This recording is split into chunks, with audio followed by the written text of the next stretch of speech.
Hola, buenos días, buenas tardes, buenas noches, dependiendo del momento en el cual está viendo esta grabación. Estamos en la asignatura de evaluación clínica, por aquí están varios de sus compañeros y nos toca revisar la unidad número 2. Es una unidad un poquito amplia, tiene bastantes temas interesantes y como un preámbulo, como un previo a la sesión del día de hoy, les comentaba que debido a las votaciones que tuvimos para ver lo de las sesiones que vamos a tener, se acordó que vamos a tener una semana, una sesión en la mañana y una sesión en la noche. Entonces, esta semana sería en la mañana, la próxima sería en la noche. Adicional a ello, el día de hoy vamos a tener la sesión completa de la unidad número 2 y el próximo miércoles de esta misma semana vamos a tener la misma sesión del día de hoy por si por alguna razón no pudieron ingresar. Y más o menos lo que vamos a hacer cada sesión. Vamos a tener como sesión duplicada para que puedan ingresar. Muy bien. Voy a compartir pantalla para empezar a revisar nuestra unidad. Permítanme. No me tardo nadita. Aquí está. Es screen. Listo. Según yo ya estoy compartiendo pantalla. ¿Ya estoy compartiendo pantalla? Todavía no. Sí, Sí, perfecto. sí. Gracias, gracias. Muy bien. Vamos a iniciar. Les comentaba que en la sesión del día de hoy vamos a abordar la unidad número 2. En la unidad 1 estuvimos revisando los conceptos generales sobre evaluación clínica, sobre el proceso de evaluación, los pasos y demás. Y también como era la unidad más pequeña que teníamos, les había comentado que en esa unidad solamente había el foro. La mayoría de ustedes ya lo contestaron, no tengo ningún problema con ello. Sin embargo, si alguno de ustedes falta o cualquier cosa, todavía pueden entregarlo sin ningún problema. Muy bien. Denme un segundito, voy a aceptar a su compañerito. Ok. ¿De qué trata la sesión del día de hoy? Vamos a revisar nuestra unidad número 2, la cual se va a centrar principalmente en la evaluación psicológica infantil. Para ello vamos a ver primero en general de qué consiste la evaluación psicológica infantil.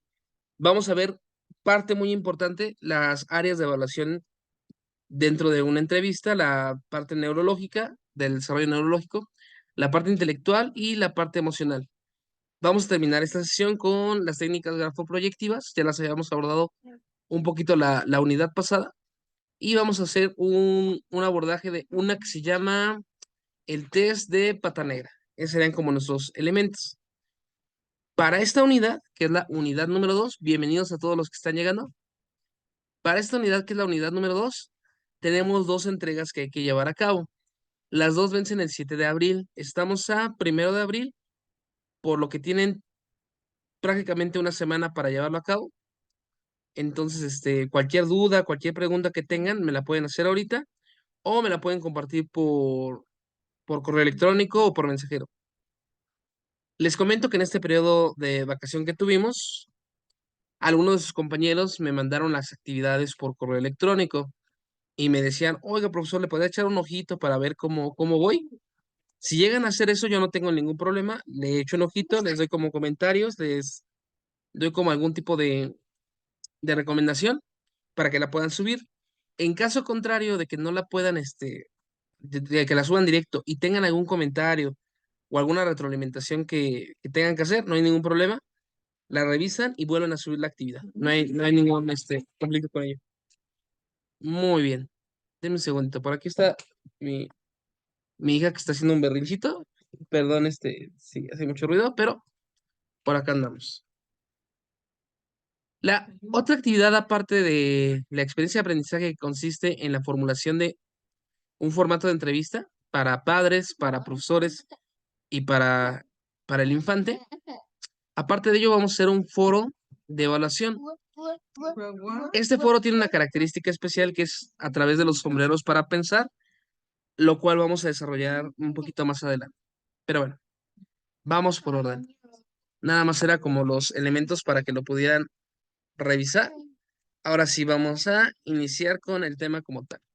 Les hice una pequeña presentación para que la podamos ir viendo. Si gustan, luego les comparto la presentación, no tengo ningún problema. Nada más déjenme ver dónde nos habíamos quedado la sesión pasada. Muy bien. Por cierto, veo que ya les van a empezar a dar credenciales o ya les dieron credenciales. ¿Ya tienen su credencial o todavía no? No, aún no. ¿Todavía no? Ok, ok. Según yo ya les iban a empezar a dar credenciales. Ok, no, no se preocupen, pero ya llegarán, ya llegarán. Muy bien, voy a empezar. Vamos a revisar el proceso de evaluación psicológica infantil. Es importante diferenciar el proceso de evaluación psicológica en infantes porque tienen características determinadas. En cada etapa del desarrollo, el ser humano va pasando por diferentes etapas y determinados elementos, cosa que ya revisaron en una materia que se denominaba desarrollo humano o maduración humana. No recuerdo cuál de los dos nombres tiene. En el caso de los infantes es un proceso de mucho desarrollo. En un principio los infantes tienen muchas más conexiones neuronales que una persona adulta y se van afinando muchas situaciones, pero tenemos otras complicaciones como es la falta de lenguaje para poderse expresar o la falta del pensamiento abstracto, diría Piaget. Entonces es como una etapa muy crucial. Sobre sobre las actividades que van a hacer, recuerden, siempre retomar el incidente crítico. Uno de los compañeros me mencionaba que el incidente crítico que estaba en plataforma como que no se vinculaba mucho, no se relacionaba, pero es porque está como el incidente crítico o el problema prototípico en general, y luego está como el problema prototípico de nuestra propia asignatura, que está como en el segundo párrafo. Aquí, y para que lo tengan en mente, toda nuestra asignatura la vamos a llevar a cabo con el caso de la escuela primaria, en el cual el director nos pide hacer una serie de evaluaciones a los estudiantes. Ahí nos vamos a quedar durante todo la unidad, toda la asignatura. Lo único que va a ir cambiando son los elementos que vamos a desarrollar. Por ejemplo, en esta unidad en concreto, nos pregunta el director o nos pregunta la actividad referente a esta evaluación en el grupo, ¿qué aspectos teóricos de la evaluación clínica deben de conocer ustedes para obtener información y brindar la mejor guía a las solicitudes que se presentan en la escuela por parte de los padres y docentes? Es decir, ya lo habíamos visto que hay diferentes tipos de evaluaciones y normalmente quienes solicitan la evaluación puede ser un padre de familia, puede ser la propia escuela o puede ser alguna institución. Y cada uno de ellos nos va a pedir como cierta información o como ciertos datos puntuales.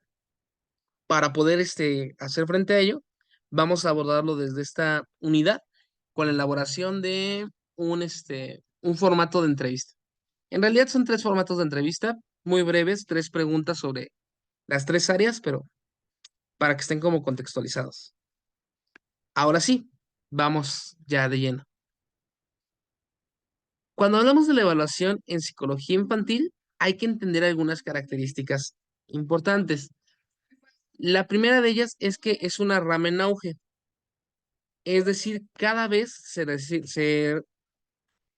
requieren o se necesitan más psicólogos o psicólogos infantiles. Son requeridos en escuelas, son requeridos en instituciones, son requeridos en centros, en muchas partes. Entonces, si todavía no tienen como pensado, todavía no tienen como un punto en el cual ustedes se puedan especializar, una opción puede ser la psicología infantil, porque tiene actualmente como un campo algo grande y está en crecimiento. Aparte, también recordemos que la infancia como tal o el fenómeno de la infancia es muy reciente. Hablo de unos 100 años, 150 años, 200 años, que la infancia como tal es considerada una etapa. Antes eran vistos los niños como pequeños adultos en desarrollo. Entonces, como tal, identificar al niño como un infante, como una parte de formación, es muy reciente. También por eso, es como una rama en auge. Y lo abordan diferentes, disciplinas, ¿no? U orientaciones, desde el cognitivismo, el conductismo, La teoría freudiana lo abordan desde diferentes elementos. Pero otro punto importante cuando hablamos de psicología infantil, perdón, se me movió mucho mi presentación. Ya. Otro punto importante cuando hablamos de psicología infantil es que estamos haciendo un abordaje integral. Cuando hablamos de un abordaje integral es que el niño o el infante no es como un ente abstracto que solamente lo veamos cuando está siendo evaluado, sino que en realidad este infante se desenvuelve en múltiples espacios. Espacios como puede ser la escuela, como puede ser pues, la familia, como puede ser algún otro lugar. Estos espacios se dan en contextos determinados. Es importante, es importante retomar los contextos porque no es lo mismo hacer una evaluación infantil, por ejemplo, de un niño que está pasando por situación de... Hola, hola, escucho, tengo un comentario por ahí. Ok, listo. Entonces les comentaba, no es lo mismo hacer una evaluación infantil en un contexto normal, o bueno, en lo que podemos poner como parámetros de normal, a hacer una evaluación infantil de un infante que acaba de pasar por un proceso de migración o un migrante que se encuentra en una situación de guerra. Entonces hay que entender los contextos en los que se desenvuelven. También aspectos socioculturales y económicos. Ya lo habíamos abordado un poquito la clase pasada, con el ejemplo de la niña que ve la maceta y la llanta, bueno, ve la llanta y la planta con una relación porque su contexto lo permite. Entonces hay que tener en cuenta ese tipo de elementos. Y también las personas con las cuales se desenvuelve el niño. ¿A qué me refiero con esto? A que, al igual que ustedes, al igual que yo, no nos comportamos igual cuando estamos en una escuela a cuando estamos con nuestra familia, cuando estamos con nuestra pareja, cuando estamos con nuestros hijos y demás. Entonces, las diferentes personas que nos pueden dar información sobre el infante van a ampliar el espectro que tenemos del mismo. Por tanto, es una fuente muy valiosa de información. De hecho, dentro de las diferentes etapas del desarrollo, en la evaluación en la infancia es de las más importantes la evaluación o la información que nos puede dar a otras personas. Piénsenlo, ¿por qué de la etapa adulta, de la vejez, de la adolescencia? ¿Por qué en la etapa infantil será como un poquito más relevante la información que nos puedan dar otras personas?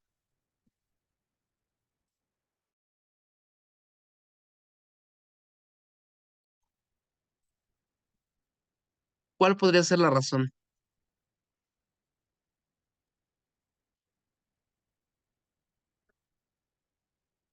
Ok. Aquí, adelante, Barrios, y ella Barrios. Yo creo que porque conforme vamos creciendo las personas tenemos actitudes diferentes con nuestros diferentes entornos.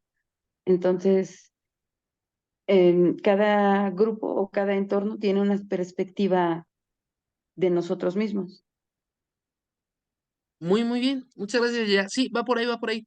Efectivamente, cuando vamos creciendo, tenemos como más entornos, más ubicaciones, y al mismo tiempo, cuando vamos creciendo, somos capaces de verbalizar las situaciones. Un infante no. Entonces, quizás el infante no se da cuenta que se comporta diferente en la escuela que en la casa, pero el profesor y el padre sí. Entonces, esta evaluación integral por medio de las personas que lo rodean le puede ayudar, le puede ayudar mucho. Ok, aquí dice, efectivamente, porque nos pueden dar detalles particulares de él o de ella. Nos pueden dar otras características. En la etapa adulta también sería muy valioso, pero en la etapa adulta, como ya podemos expresarnos en teoría y hablar un poquito más fluido y comprender un poquito más de cosas, podemos prescindir un poquito de las otras personas. Sería maravilloso hacer una evaluación integral, pero hasta ahí vamos. Luego dice, las herramientas usadas deben responder a las necesidades, es decir, cuando llega un padre de familia o cuando llega un profesor, nos va a surgir con una necesidad. Puede ser desde el niño está golpeando a sus compañeros, o el niño está presentando falta de control de esfínteres, o el niño no se está desempeñando, como veo que otros niños lo hacen. Entonces, estas necesidades a las cuales nos vamos a enfrentar nos van a permitir saber hacia dónde tenemos que dirigir u orientar la evaluación. Ahorita vamos a ver los diferentes tipos de evaluación para comprender esto un poquito mejor. Bueno, ¿cómo se lleva a cabo este proceso? Ustedes lo van a ver y si no es que ustedes ya lo han vivenciado. Cuando hablamos de normalidad, cuando hablamos del concepto de normalidad, es como un concepto medio abstracto, pero que hace referencia a lo que se espera. Entonces, cuando tenemos sobrinos, cuando tenemos hijos, cuando tenemos estudiantes, estamos acostumbrándonos a lo que se espera en determinadas etapas. Aunque un padre de familia no haya estudiado psicología, o aunque un profesor no se dedique directamente a la psicología, puede notar cuando algún estudiante o algún hijo o algún familiar no está teniendo las conductas comunes que podrían presentarse en alguna edad. Y estas diferencias hacen que la persona se alarme o se preocupe y por tanto lo vaya a canalizar con algún psicólogo, que es aquí donde ustedes van a tener el primer contacto. Piénsenlo, ¿qué cosas creen que una escuela o un padre de familia podría detectar en el niño que no lo vieran como común, que como que lo vieran que eso no es como esperado para su edad o para su entorno? ¿Qué cosas podríamos tener que podrían ser como señales de alarma o que despierte la atención de la persona? Adelante, Liliana.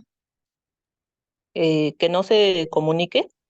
Efectivamente, una de las principales es la falta de comunicación, que de repente vemos que al año o a los 2 años no pronuncia palabras, entonces los padres se pueden preocupar o los profesores se pueden alarmar porque es como un periodo esperado. Anteriormente, por aquí tengo otro mensaje, dice, efectivamente, que el niño es más lento que los demás, puede ser más lento en muchas cosas, ¿no? Desde capacidades motrices o comprensión, lógica, efectivamente las conductas que sean flojos, dificultades, muy, muy bueno, y dificultades para dormir, porque aquí podríamos hablar hasta de una condición neurológica. Este, sí, entonces cuando estas cosas empiezan a surgir, van con ustedes y entonces va a ser parte de su proceso de evaluación, revisar qué es lo que está ocurriendo.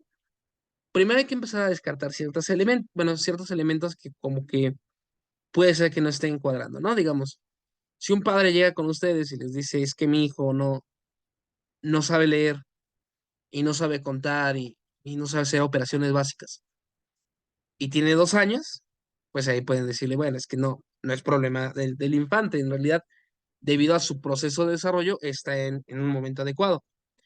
Pero si ya detectamos problemas del lenguaje, problemas del sueño, eh, como ustedes señalan, que el niño tiene falta de actividad y demás, ya podemos como empezar a prever qué es lo que podría ocurrir y podemos empezar a hacer una evaluación.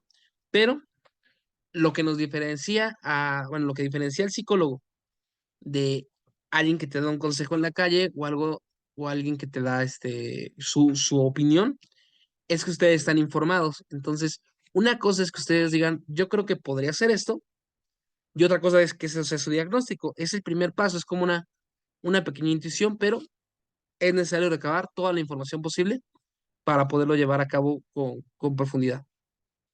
Bueno, en este aspecto, dependiendo de lo que nos comenten los padres, los profesores, las instituciones, podemos aplicar una evaluación en diferentes áreas de formación. Podemos hablar de el área neurológica, podemos hablar del área intelectual, podemos hablar del área emocional y también podemos ver cómo interactúan personalmente, cuál es su relación social, cómo se vincula con otros, cómo se vincula con la familia y cuál es el desarrollo de sus emociones. Todo lo podemos ir como revisando y viendo hacia dónde podemos irlo canalizando. Bueno, ahorita vamos a revisar esta parte. Nada más me quiero esperar tanto. ¿Hasta ahorita tienen alguna duda, alguna pregunta? Todo bien, gracias. ¿Todo bien? No, Perfecto. ninguna. Bien, cualquier cosa me van diciendo. Les comentaba, tenemos diferentes tipos de evaluación. Algunas son mucho más extensas que otras son más focalizadas y cada una tiene sus pros y sus contras.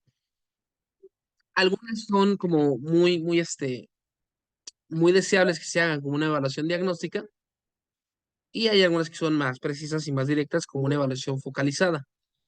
Pero bueno, vamos a ver a qué responde cada una de ellas. En concreto podemos hablar de la evaluación exploratoria, que es como para un primer acercamiento. La evaluación focalizada, ahorita la revisamos más a profundidad. La evaluación focalizada, que es hacia un punto en concreto voy a dirigir mi evaluación, un punto que yo ya detecté o que se me pidió que revisara. Una evaluación diagnóstica, que es como un tratamiento muy amplio para ver el desarrollo psicosocial, intelectual del menor de forma amplia. También una evaluación de orientación y rehabilitación, la cual ya está más enfocada a proponer acciones para el tratamiento del paciente. También va evaluación de valoración del progreso, lo que veíamos la sesión pasada. Esta evaluación de valoración del progreso es para revisar cómo estaba el paciente antes de empezar a hacer nuestro tratamiento y cómo se encuentra posteriormente, para ver si en realidad está teniendo algún efecto, está teniendo alguna mejora, o por el contrario, hay que hacer un nuevo abordaje, porque no está funcionando lo que estábamos haciendo. Y también una evaluación de solución de problemas que ya va directamente hacia un problema concreto.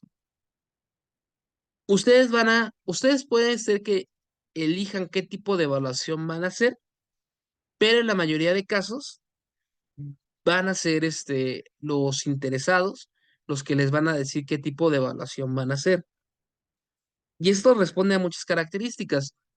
Por ejemplo, puede ser por cuestiones de recursos, una evaluación y de tiempo. Una evaluación diagnóstica requiere más tiempo y requiere más recursos. Si una escuela va a hacer una evaluación para toda la escuela, hacer una evaluación diagnóstica llevaría mucho tiempo y sería un desgaste también económico fuerte, por lo cual prefieren hacer evaluaciones focalizadas hacia algún punto o hacia algún elemento en concreto. O si yo ya tengo mi diagnóstico, ya tengo las características y ahora quiero focalizarlo hacia un punto que me llamó la atención dentro de la evaluación diagnóstica. Veamos. La evaluación exploratoria tiene la característica principal de ser breve. A diferencia de la diagnóstica, por ejemplo, es una evaluación breve y concisa. El objetivo principal de este tipo de evaluaciones es poder analizar o poder canalizar o poder visualizar si existen niños con alguna posibilidad de desarrollar algún trastorno o si tienen alguna discapacidad. Esta evaluación exploratoria se lleva a cabo o se puede llevar a cabo en las escuelas o también se lleva a cabo en los centros de salud en algunas instituciones. Y para lo que sirve es para hacer como un conteo rápido, una revisión rápida de si dependiendo de la edad y dependiendo de las características del infante, puede tener algún trastorno o alguna discapacidad, pero muy, muy por encimita. Esto para después de empezar a hacer otro tipo de evaluación más a profundidad. Sirve también para poder hacer una segmentación en grupos de estudiantes para ver a aquellos que necesitamos hacerles una segunda evaluación o una evaluación más a profundidad. Y también es importante recordar que este tipo de exploración, el resultado no es definitivo y se va actualizando con el tiempo. Pero esto nos permite hacer como un primer barrido muchas veces en las escuelas, en las instituciones o en los centros de salud para saber a qué estudiantes nos podemos enfocar o en qué estudiantes nos podemos dedicar más tiempo. Es una evaluación exploratoria. En contraposición tenemos a la evaluación focalizada. Esta ya no va a ser general, ya no va a ser como para explorar si tiene algún problema o algún trastorno o alguna cualidad, sino que ya se va a centrar y ya se va a colocar en un área de funcionamiento concreta. Puede ser el lenguaje, puede ser psicomotricidad o alguna otra área, socioafectiva, etc. Estas suelen surgir de una pregunta del diagnóstico. o de alguna petición de las personas que llevan al paciente a la evaluación. Puede ser diagnóstica como qué es lo que le está ocurriendo o etiológica para identificar algún tipo de comportamiento concreto que está afectando al paciente. Se puede complementar con áreas adicionales como el área médica o algún otro tipo del trabajo social para dar un acercamiento más profundo, pero enfocado a un punto determinado. Y la evaluación focalizada, al igual que la anterior, se suele usar por razones de economía. Es decir, en lugar de hacer un abordaje completo, me voy a concentrar en este foco que es el que me está interesando. Los estudiantes del cuarto de preparatoria están presentando conductas violentas. Vamos a hacer una evaluación focalizada al aspecto emocional o socioemocional para ver qué es lo que está ocurriendo. ¿Son importantes los elementos cognitivos? Sí, son totalmente importantes. ¿El desarrollo neurológico de los estudiantes son importantes? Sí. Sin embargo, nos vamos a concentrar en esto porque con los recursos que tenemos y los elementos que poseemos es como lo mejor que podemos hacer. Esto es un poco triste, pero es la realidad. Ustedes como psicólogos pueden hacer la mejor evaluación del mundo, pueden profundizar lo más que ustedes puedan. Sin embargo, la cuestión del tiempo y la cuestión económica algunas veces van a hacer que no puedan hacer una evaluación gigante, una evaluación diagnóstica completa, sino que tengan que serla focalizada solamente al elemento que es como el punto emergente a trabajar. En contraposición con la evaluación focalizada y la evaluación de exploración o exploratoria, ya tenemos la evaluación diagnóstica. Esta está mucho más completa. ¿Por qué? Porque aquí no solamente queremos atacar como se le conoce como el manguerazo, como la emergencia o aquello que está resaltando, sino que queremos una imagen lo más completa que podamos del paciente. Por lo tanto, vamos a buscar las fortalezas y debilidades que poseen las infancias o el menor de edad en las diferentes áreas, en la parte cognitiva, en la parte académica, en la lingüística, en la conductual, en la emocional y en la social. Vamos a tratar de hacer el mapa más general que podamos sobre el infante para podernos dar una idea, una idea precisa de qué es lo que está ocurriendo y cómo lo podemos mejorar. Por ejemplo, puede haber pacientes que en la parte académica sean muy buenos, lingüísticamente sean bastante eficientes, pero que conductualmente tengan ciertos problemas, ciertas complicaciones, o en el área emocional, o al contrario, que tengan fortalezas emocionales y conductuales, pero que académicamente no les estén yendo bien. Y ya con todos los elementos podemos hacer como un mapeado más grande e ir apoyando algunas áreas con otras. Muy bien. Este tipo de evaluaciones permite reflejar un poquito mejor y dar una mejor imagen del funcionamiento del niño en determinados ambientes.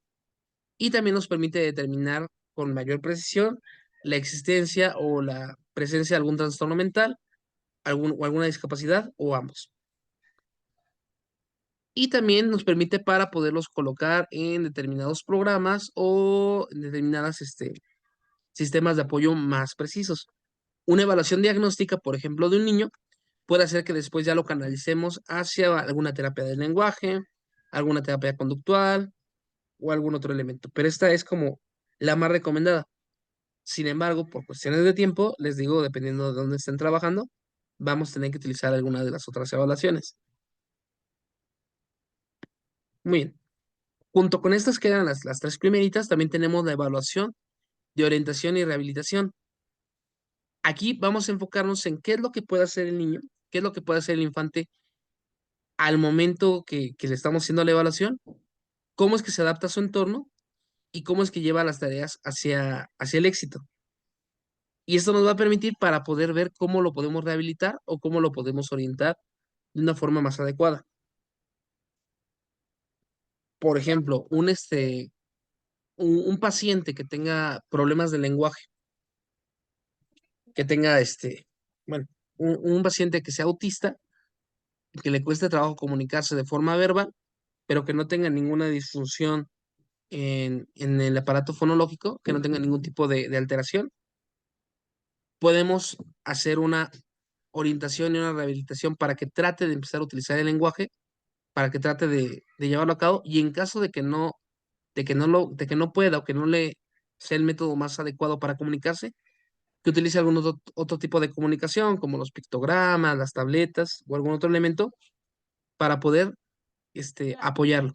Aquí el punto importante de la evaluación de orientación y rehabilitación es que estamos enfocados a evaluar al paciente para buscar la mejor forma de que se pueda adaptar a su entorno y que pueda desempeñarse de una forma exitosa. Esta es como la parte esencial de ese tipo de evaluación.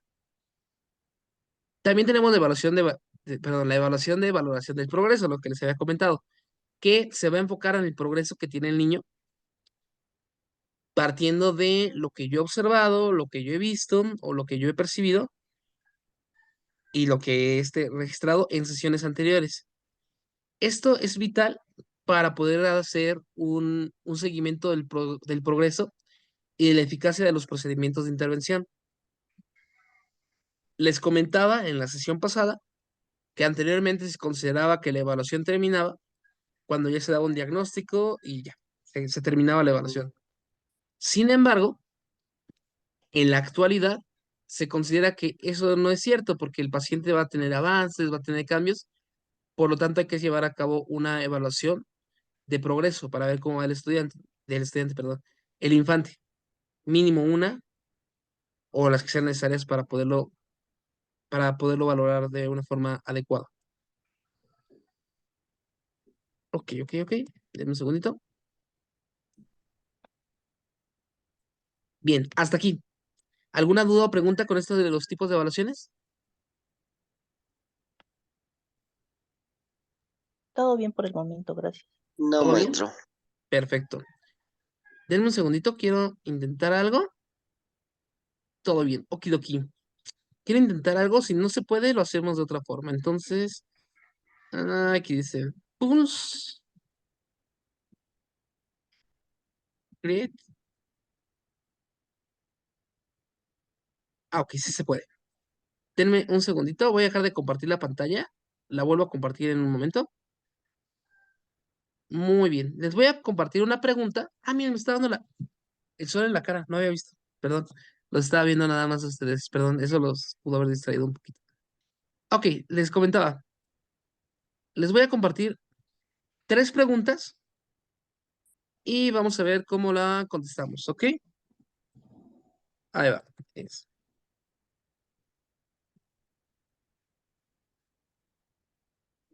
Denme un minuto nada más para escribir las preguntas.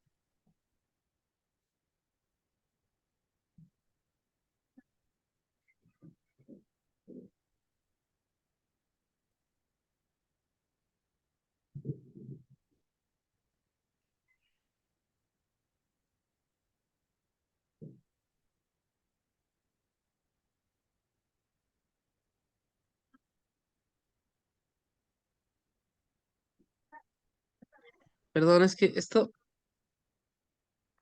es nuevo. A ver. Segunda preguntita.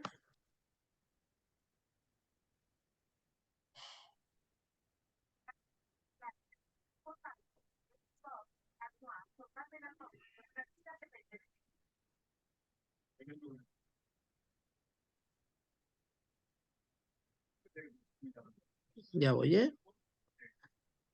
Espero que les esté yendo bien en sus otras asignaturas. Y también espero que se hayan podido descansar un poquito. Sé que llevamos prácticamente una semana de clase y tuvimos la vacación de Semana Santa. Pero les comentaba a sus compañeros que a los que hicieron actividades, ya casi califico todas, no me faltan 2.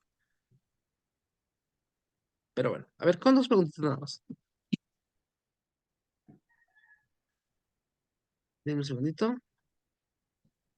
Muy bien. Oh, les acabo de mandar 2 preguntitas. 2 preguntitas, espero que les hayan llegado. Creo que si están en celular les cuesta un poco de trabajo contestar, no hay ningún problema. En caso de que tengan computadora es más fácil. Las preguntas se las leo y tienen un minuto para contestarlas. Es la uno. Una persona, un padre de familia nos pregunta, hola, me gustaría saber cómo se encuentra mi hijo de forma general. ¿Ok? Entonces, ¿qué tipo de evaluación ustedes desarrollarían para esta persona que les hace esta petición? Y la segunda es, me gustaría saber el nivel de comprensión lectora de mis estudiantes. Me gustaría saber cómo se encuentran y cómo están. Muy bien. Faltan 30 segunditos y vemos sus resultados. Ya veo que aquí están contestando muchos.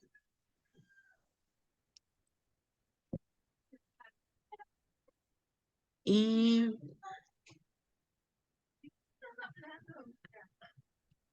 muy bien, muy bien, muy bien. 5, 4, 3, 2, 1. Voy a buscar la forma de que al hacer las preguntas las pueda yo ya tener diseñadas de antemano para no tener estos tiempitos muertos. Pero miren, eran dos preguntitas. Sobre la primera pregunta, que era, hola, me gustaría saber cómo se encuentra mi hijo de forma general. Ustedes están empatados. Por una parte tenemos la focalizada, que es un 8%. En este caso, para la cuestión que nos está pidiendo la, el padre de familia, la focalizada no sería lo ideal, porque la focalizada va a ir hacia un punto en general. Puede ir hacia la parte socioafectiva, hacia la moderación neurológica, hacia la parte intelectual. Entonces no estaríamos cumpliendo con la expectativa que se nos está solicitando. Por otra parte, tenemos la evaluación exploratoria y la evaluación diagnóstica que la tenemos empatada. Y aunque sí, la evaluación exploratoria que nos permite ver cómo de forma, de forma general cómo se encuentra e empezar a indagar, debido a la petición del padre de familia y que al parecer están yendo a un consultorio privado, les convendría mayor la evaluación diagnóstica. ¿Podrían ser exploratoria? Sí, sí la podrían hacer, pero en este caso sería mejor la diagnóstica para tener una imagen más global y poder ver cómo se relacionan los factores, hacerlo un poquito más a profundidad. Por otra parte, aquí está mal escrito, perdón, me gustaría saber el nivel de comprensión lectora de mis estudiantes. Bien, la diagnóstica, aquí pasa lo contrario. ¿La diagnóstica podría funcionar? Sí, claro, claro, sería muy buena la diagnóstica, pero por el presupuesto y el tiempo que tenemos, no sería la mejor opción. La exploratoria es una bastante buena opción, ya que así podemos separar o podemos distinguir a los estudiantes que podrían tener algún problema de comprensión lectora de aquellos que no, y ya focalizada para saber el tipo de, este, de intervención que podemos realizar o que podemos llevar a cabo. Lupita, ¿ibas a decirnos algo?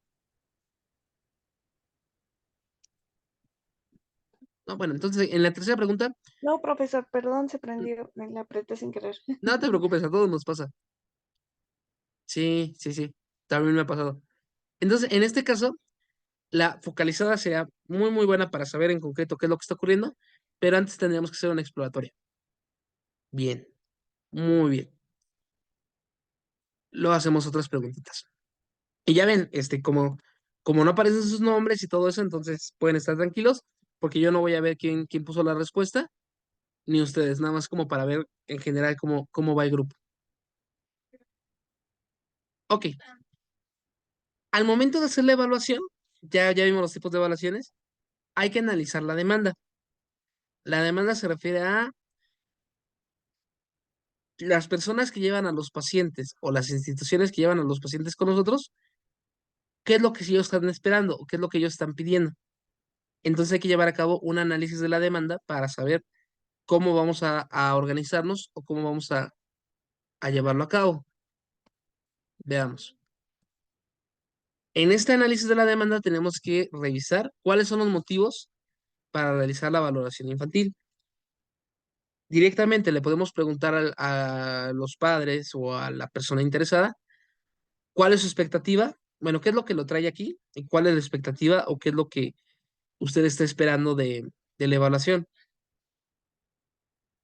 Esto nos va a permitir poder canalizarlo, poder revisar las variables del entorno y demás. Al momento de hacer el análisis de la demanda, también tenemos que revisar las variables del entorno, o sea, saber el contexto en el que se desenvuelve la persona. Hola, bienvenido, Carlos. Y también tenemos, sí, también tenemos que revisar las variables del entorno, también lo deseable, o sea, lo deseable a nivel social, que este es un punto bien interesante de la demanda. Puede haber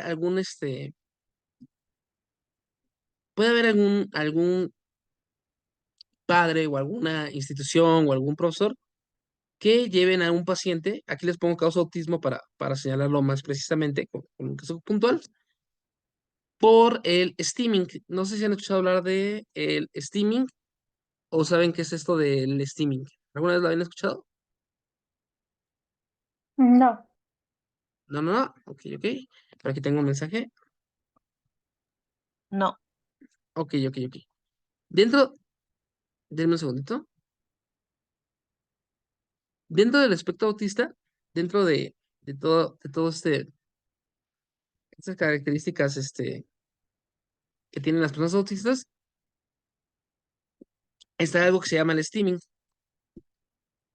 Muy interesante, Lupita, pero no, no, en esta ocasión no va por aquí. El steaming son conductas de autoestimulación que llevan a cabo las personas autistas, como dar vueltas en círculo, tronar dedos, aplaudir, balancearse. Y esta autoestimulación les permite regularse, les permite calmarse y muchas veces les permite concentrarse. Aquí viene algo interesante. ¿Creen que el steaming, o sea, este tipo de que les digo de dar vueltas en círculo, balancearse, tronar los dedos, aplaudir, creen que sea algo bueno o sea algo malo para un paciente?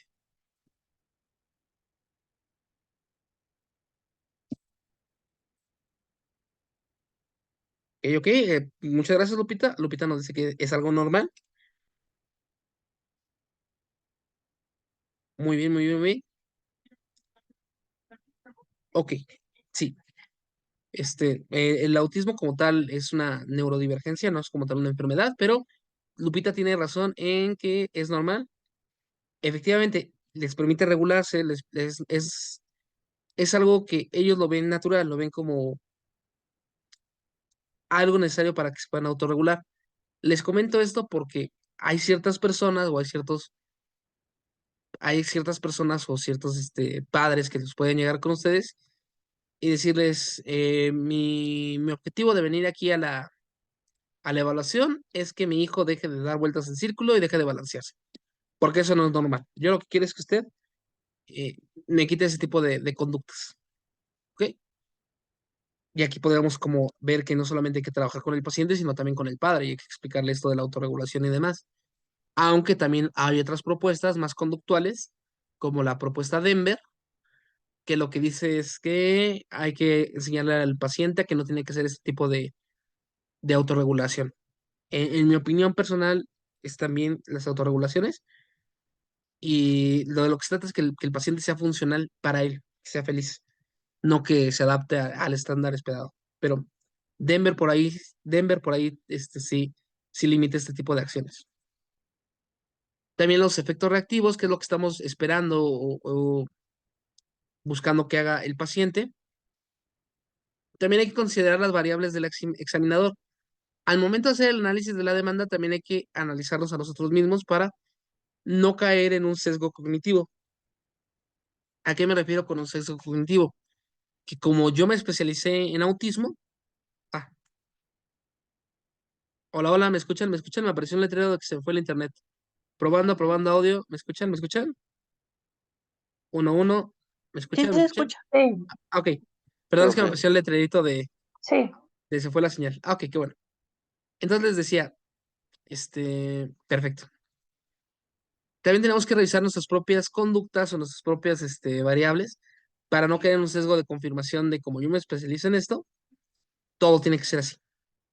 Y también revisar si hay experiencias previas a la evaluación, o sea, si tiene otras evaluaciones que ha pasado el paciente, cuál ha sido su experiencia al momento de ser diagnosticados y demás, porque esto también puede influenciar un poco.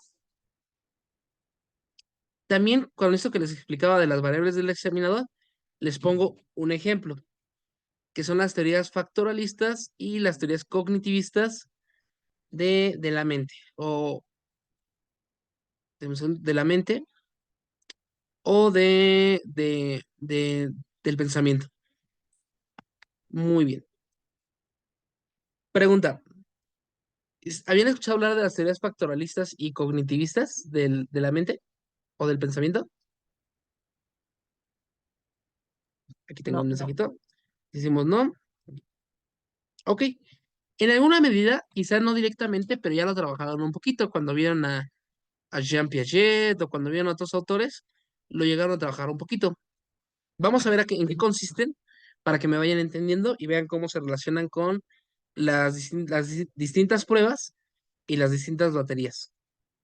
Bueno, la teoría factoralista, la teoría factoralista lo que señala es que la inteligencia se conforma por un conjunto de factores, como si fueran pequeñas cajitas, si quieren, o diferentes barras, como de volumen o diferentes barras, que pueden unas estar más arriba u otras más abajo. Entonces, lo que dicen las teorías factoralistas es que al componerse la mente o la inteligencia de de estos diferentes factores, se pueden trabajar cada uno con determinada independencia. Entonces tendríamos, por ejemplo, el factor del lenguaje, el factor del pensamiento lógico, el factor emocional, y entonces como cada una está separada, me puedo enfocar o canalizar en alguna de estos factores. Sobre este tipo de autores, tenemos autores como Spearman, Thornstone, Thorndike, Guilford y Cattell. En algún momento los vamos a empezar a revisar. Y aquí viene la relación que les decía. Cuando una prueba, cuando una prueba psicológica, algún test, parte de una teoría factoralista, lo que van a tratar de hacer es señalar factores o tratar de analizar factores para trabajarlos por separado, como puede ser la escala de Wechsler, que vamos a revisar, y también la de Spearman. Ah, qué raro. Ah, ya, perdón. Sigo, perdón, se me olvidó que tenías. Ok, entonces, cuando hacemos este tipo de evaluaciones a través de una teoría factoralista, lo que vamos a buscar es evaluar factores los cuales se pueden descompensar y pueden alterar a una persona. Y al momento de poder ser evaluados y poder ser medidos, podemos trabajarlos con cierta independencia. También algunas pruebas de inteligencia que se llegaron a hacer y se llegan a hacer tienen como estos parámetros para trabajarlos desde el área lógico-matemático, el área lingüística, como si tuviera cierta independencia cada una de ellas. Entonces, por ahí van este tipo de teorías factoriales. Les comentaba sobre Spearman, y aquí les pongo un ejemplo. Este Spearman considera que la inteligencia se divide en dos grandes factores, que es la inteligencia general, que la representamos con el conjunto grande, y los factores en específicos, que son el poder completar frases, el vocabulario, analogías verbales, razonamiento numérico, operaciones aritméticas y serie de números. Y si tenemos algún problema o tenemos algún factor de estos que no está funcionando, ya nos podemos concentrar en alguno de estos elementos para poderlo desarrollar más a profundidad. En conclusión, para la teoría factoralista, la inteligencia se mide por factores que sean como cajas independientes y si alguna de estas cajas está fallando o tiene algún algo que no esté funcionando adecuadamente, lo podemos trabajar desde ahí, desde ese propio punto, desde ese propio elemento. Efectivamente, muchas gracias, Flor. Por ejemplo, así vienen los exámenes de admisión, lo cual también tiene una relación muy, muy fuerte con Estados Unidos. Lo vamos a ver cuando lleguemos a la evaluación del desarrollo intelectual, pero tiene que ver mucho con Estados Unidos, porque también como ustedes recordarán, Estados Unidos es un país de migrantes. Entonces, cuando Estados Unidos empezó a llenar mucho de migrantes, se tenían que desarrollar escalas, o se tenían que desarrollar test que permitieran evaluar a las personas que llegaran, pero con un parámetro en común. o sea, que no influyera el idioma porque muchas veces no se ven hablar inglés, pero que se pudieran ver sus facultades, sus factores, como son estas series numéricas, las series, los puzzles mentales y así. Y sí, muchos test de admisión siguen teniendo esta teoría factoralista. Y ya si nos vamos a exámenes más tipo la UNAM, hasta dividen el conocimiento por áreas, ¿no? Ya te dicen en el área matemática tienes tanto y demás. Bueno, frente a esta teoría, también tenemos la teoría cognitivista. Aquí en la teoría cognitivista estamos con Jean Piaget y aquí lo que nos dice es que la inteligencia la vamos a vincular más con el acto de la cognición, con el acto del aprendizaje y de la aplicación. ¿Ya revisaron ustedes a Jean Piaget en algún momento?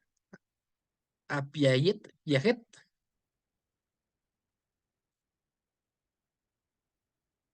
Muy bien, muy bien. ¿En qué materia lo revisaron? ¿Se acordarán? Fundamentos psicológicos del aprendizaje. Ah, perfecto, Antonio. Muy bien, en fundamentos psicológicos del aprendizaje, en desarrollo, muy bien. Entonces, si lo recordarán, veíamos como estos momentos, ¿no? Que era el de desestabilización, el de reordenamiento y todo esto. Pues lo que considera que la inteligencia es una forma de afrontar y resolver problemas. Entonces, la inteligencia, más que ser un factor aislado, es un comportamiento adaptativo, el cual se dirige a algún fin.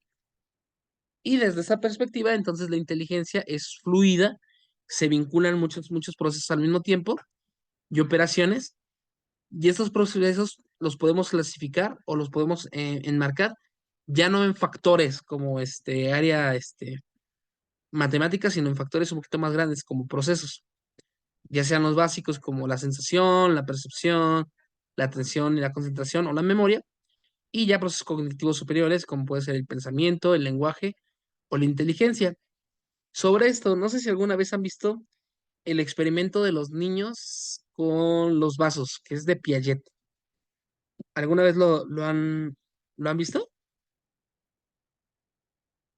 Creo que estaba en una materia, en la de desarrollo.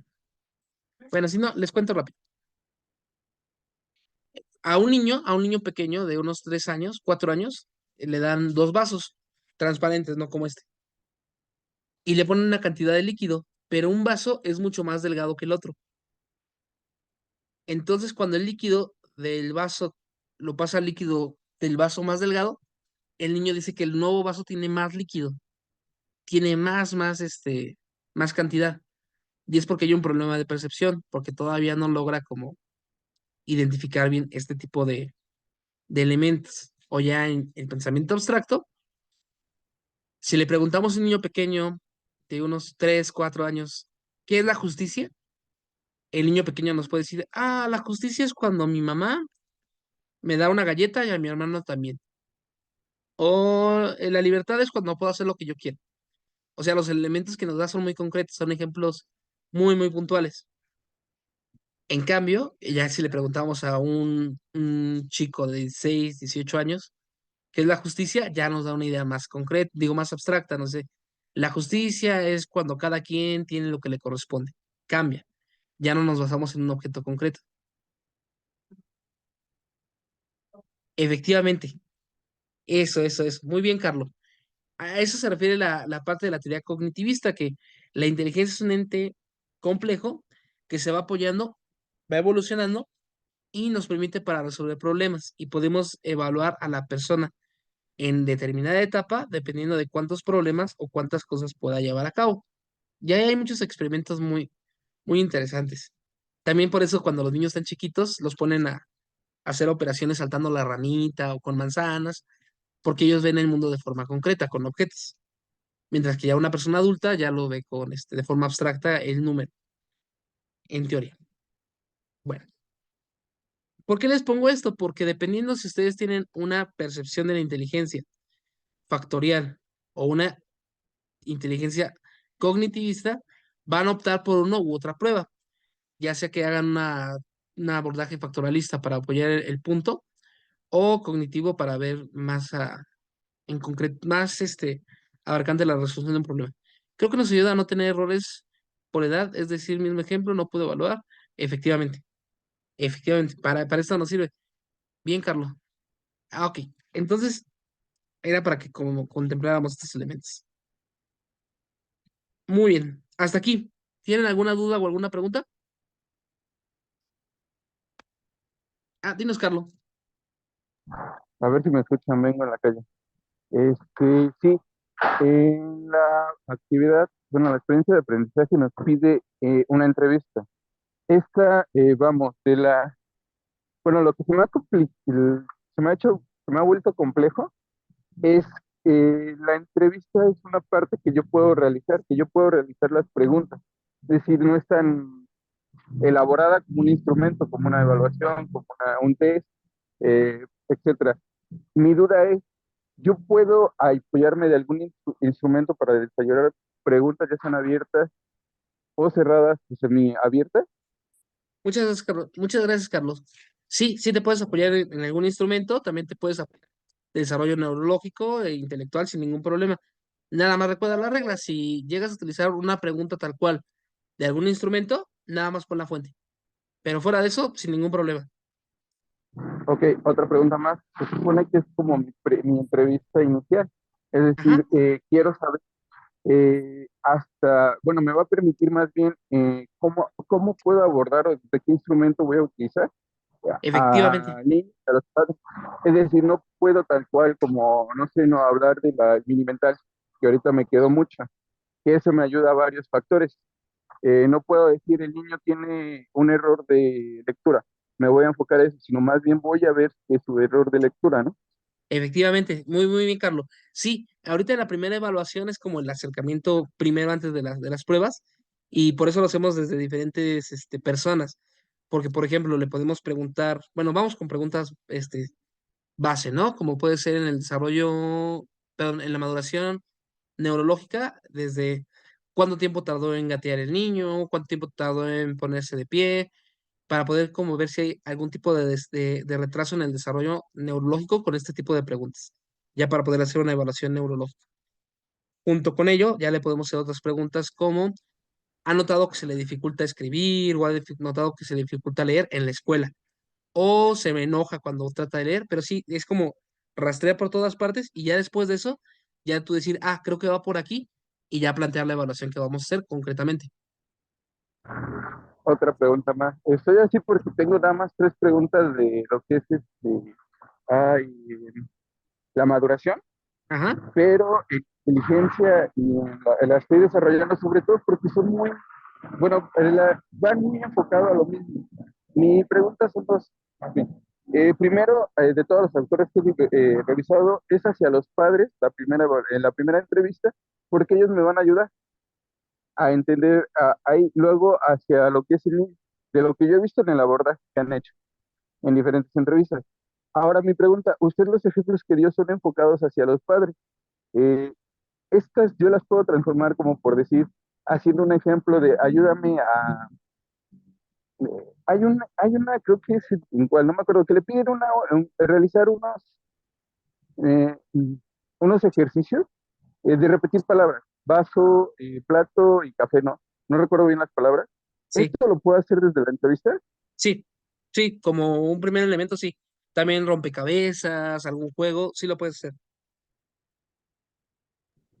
El juego podría ser en la parte de inteligencia, es decir, Sí, ese como ahorita lo que me dijo de el rompecabezas, yo ahí evaluar, no tanto hacer preguntas, sino basarme en él y evaluar el tiempo, sus movimientos, todo lo que conlleva la inteligencia y el sí, proceso que lleva.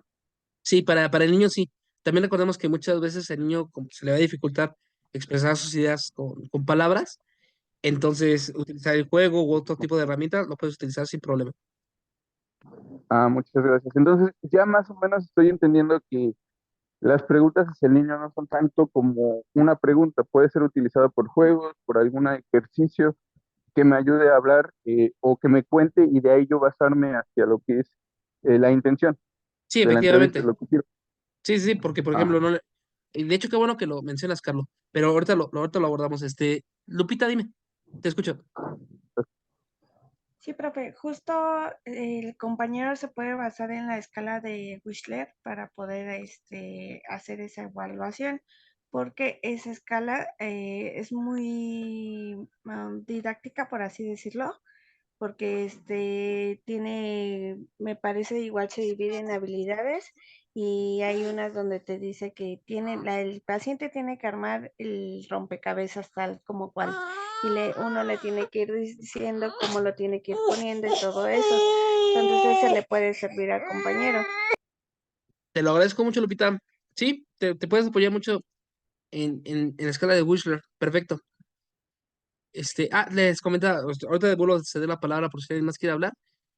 Lo que dice Carlos es importante. Muchísimas gracias, Lupita, porque he revisado algunos trabajos y, por ejemplo, una pregunta que me llamó mucho la atención es que en las preguntas para el infante le preguntaban, ¿a qué edad recuerdas que pronunciaste tu primera palabra?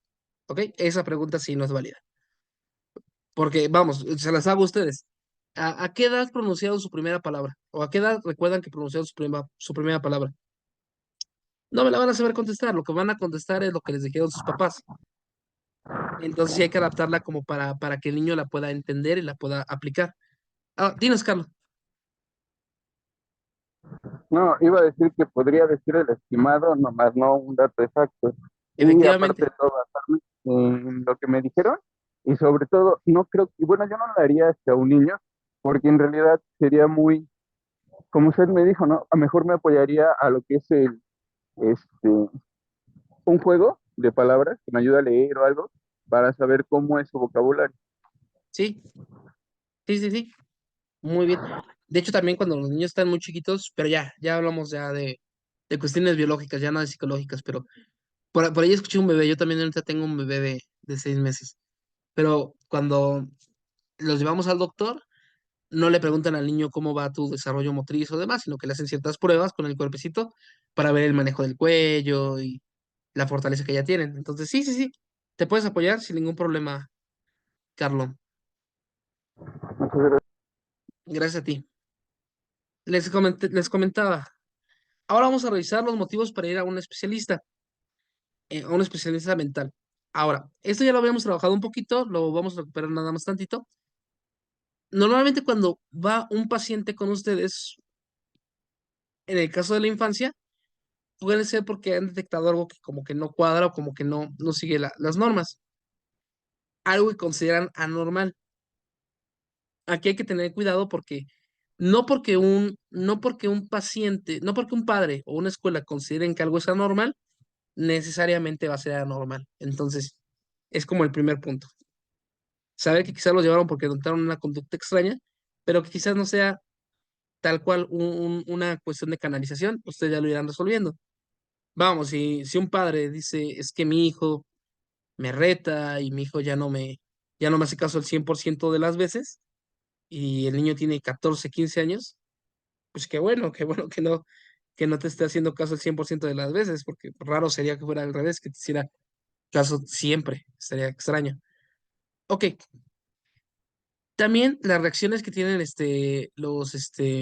los padres pueden ser variadas, como desde dar toda la confianza al psicólogo a retarlo, puede pasar mucho. Eso se le llama, denme un segundo, se le llama, ay, se me fue el nombre. Es el efecto Dunning-Kruger. El efecto Dunning-Kruger pasa cuando alguien lee poquito de un tema, pero como no sabe del tema, piensa que sabe todo. Entonces, muchos padres de familia puede ser que nunca han estudiado psicología, pero como vieron un artículo en Facebook, ya piensan que son expertos en psicología y te tratan de dar como cátedra. Nada más tenerlo en cuenta. Y también hay que tener cuidado porque algunos padres lo que van a buscar es que sea su cómplice para el diagnóstico que ellos traen. Esto es un poco complicado porque si los padres ya tienen un diagnóstico en su mente, qué es lo que está pasando con el paciente, si ellos ya tienen un diagnóstico dado y tú les preguntas cosas, pueden incluso alterar las preguntas para que cuadre con lo que está diciendo el diagnóstico. Eh, Está extraño, ¿no? Pero, por ejemplo, ellos leen acerca de algún tipo de trastorno y al momento de hacer la entrevista te confirman o te lo confirman como de manual todo lo que está pasando, pero en realidad no lo estás viendo. Entonces, por eso no solamente nos tenemos que basar en la entrevista a los padres, sino también en la escuela o en otros factores para tener la visión general y evitar este tipo de situaciones. Muy bien, denme un segundito que me está estorbando esto para ver. Al momento de hacer la entrevista a los menores, hay que considerar toda la información que tenemos para hacer el abordaje más preciso. Es como ver una figura desde distintos ángulos. Entonces, mientras más ángulos tengamos, mejor. Padres, escuela, psicólogo de la escuela, si es que tienen, infante, para sacar como la mejor percepción que tenemos desde muchos ángulos. O lo que es lo mismo, no se recomienda examinar al niño sin examinar a las personas cercanas a él, porque como es pequeño el niño o tiene problemas en el lenguaje, porque todavía no lo desarrolla o demás, podemos quedar como sesgados o podemos quedar como con falta de información.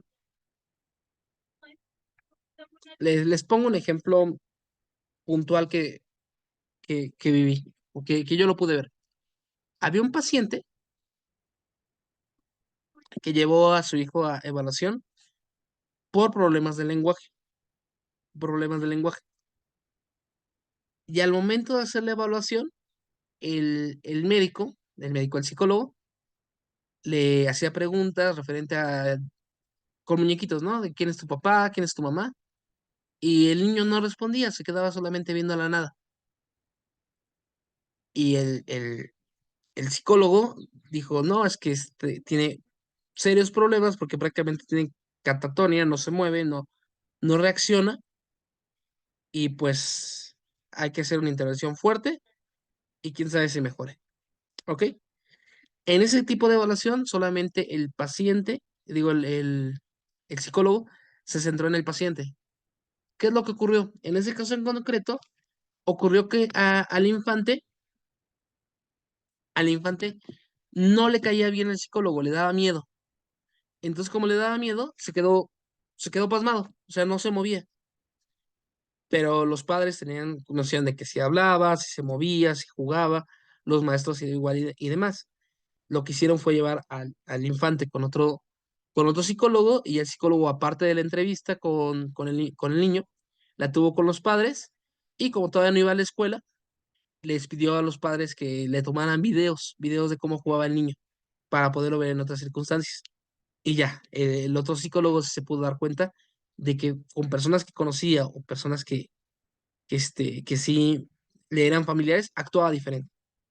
Es lo que les decía, es como ustedes no actúan igual con sus amigos que en la escuela. Entonces, mientras mayores perspectivas tengamos, mejores resultados vamos a tener. Y aquí tenemos que tener un doble juego, tanto para la evaluación como para la entrega de resultados, que es el juego de la empatía y la objetividad. Hay que ser empáticos con los pacientes y hay que ser empáticos con la familia, de entender que pueden estar muy frustrados, pueden estar muy nerviosos, pueden tener miedo, pero también hay que ser objetivos, es decir, no hay que ser groseros, pero tampoco hay que mentir. Simplemente hay que ser neutrales, hay que dar la evaluación conforme a lo que hemos revisado y hacer las pruebas igual. No decir, el niño me cae bien, le voy a hacer unas pruebas o le voy a poner mejor calificación. Simplemente ser empático, saber que estamos tratando con seres humanos, pero buscando la objetividad. Ok. Te escucho, Liliana. Eh, Maestro, por Dime. ejemplo, ve que se sugiere la entrevista con los padres, pero si, por ejemplo, en un dado caso que los padres no tienen mucho contacto con los niños, es decir, por ejemplo, si la abuelita es la quien cuida al menor, ¿es recomendable entonces hacerle la entrevista a ella? Sí, totalmente, Liliana. Muchas gracias por la pregunta. Sí, sí. Directamente vamos con el tutor responsable. En caso de hecho, hasta en la propia evaluación, lo más probable es que lo lleve la abuelita en ese caso, pero si lo llevan los padres, ya al momento de hacer la entrevista a los padres podemos decir, ¿quién es que lo ve más tiempo? Y ya sale la abuela a relucir, ya, podemos decirles, pues, queremos hacer una entrevista con la abuelita o con los padres y demás. De hecho, es interesante lo que dice Liliana, porque ya en el ámbito judicial, ya en el ámbito del peritaje judicial, muchas veces el psicólogo también se le pide que entreviste al niño y a los familiares para saber con quién se identifica el niño como su cuidador o su tutor, para tenerlo en cuenta al momento de dar la custodia. Entonces, sí, sí, sí. Muy, muy buena pregunta. Ok, Gracias. no, gracias a ti. Les decía, hay otros aspectos ya en la evaluación para que ya nos vayamos entrando en las preguntas que hay que tomar en cuenta, que son las características de la pregunta, las tendencias de la respuesta y la percepción de las preguntas. Vamos a abordar cada una de estos elementos. A ver, las características de las preguntas. Al momento de diseñar la pregunta, tenemos que diseñarla para la persona a la que van dirigidas. Aquí sí tenemos que revisar muchas características, pero vamos con las sencillas. Si hablamos con un menor de edad, no le vamos a hacer las mismas preguntas a un niño de 4 años que a un niño de 2. Entonces también tenemos que manejar las preguntas dependiendo la edad, porque también puede ser que le tratemos de hacer una pregunta muy infantil a un chico de 12 años y pues se puede hasta molestar y ya no nos quiera contestar. Pero también por el uso del lenguaje tenemos que asegurarnos que la persona lo entienda. Con esto de las características de las preguntas, también va relacionado hacia el nivel sociocultural de las personas. Si los padres, los tutores, tienen un nivel cultural amplio, le podemos hacer preguntas un poquito con lenguaje más especializado. Pero si la persona no posee este tipo de elementos culturales, aunque sean los padres, tenemos que tratar de explicarle o ejemplificarle las preguntas. No porque sean tontos, para nada, sino porque debido a la historia de vida que han tenido, no tienen los elementos suficientes para comprender ciertas palabras. Entonces, nada más adaptar las preguntas a su contexto. Y de verdad, va a sonar extraño, pero también nos tenemos que asegurar el manejo del idioma. ¿A qué voy con esto? En el ámbito legal y también en el ámbito psicológico, se puede presentar que el paciente o los padres no den respuestas como muy acertadas o muy idóneas, pero la razón es porque hablan náhuatl y no español. Entonces, como hablan otro idioma, pues hay que procurar, si no sabemos el idioma y vemos que solamente hablan en ese idioma, pedir algún tipo de traductor o si no se puede canalizarlo con alguien más, porque si no, no vamos a poder avanzar mucho. Muy bien. También tenemos la tendencia de respuestas. En la tendencia de respuestas, aquí vamos a revisar que el paciente no se dé cuenta o los entrevistados no se den cuenta hacia dónde están yendo las preguntas, porque si se llegan a dar cuenta hacia dónde están yendo las preguntas, puede ser que empiecen a contestar lo que ellos consideran que es lo correcto. No, no lo que en verdad está pasando, sino lo que es lo correcto, como si fuera un examen de escuela. Les pongo un ejemplo muy sencillito y luego ponemos uno un poquito más complejo. En estas pruebas de opción múltiple, cuando tenemos distintos aciertos, luego nos pueden poner, ¿qué te pareció la conferencia? ¿Mala, mediocre o buena? Un ejemplo. Puede ser que la persona ya se quiere ir, entonces dice, ya, le voy a dar todo, todo bueno, bueno, bueno, bueno, bueno, bueno, bueno, bueno, bueno, bueno, me voy. Esa evaluación o esa primera acercamiento no nos va a servir porque no lo hizo con la intención real de contestar. Denme un segundo, por favor.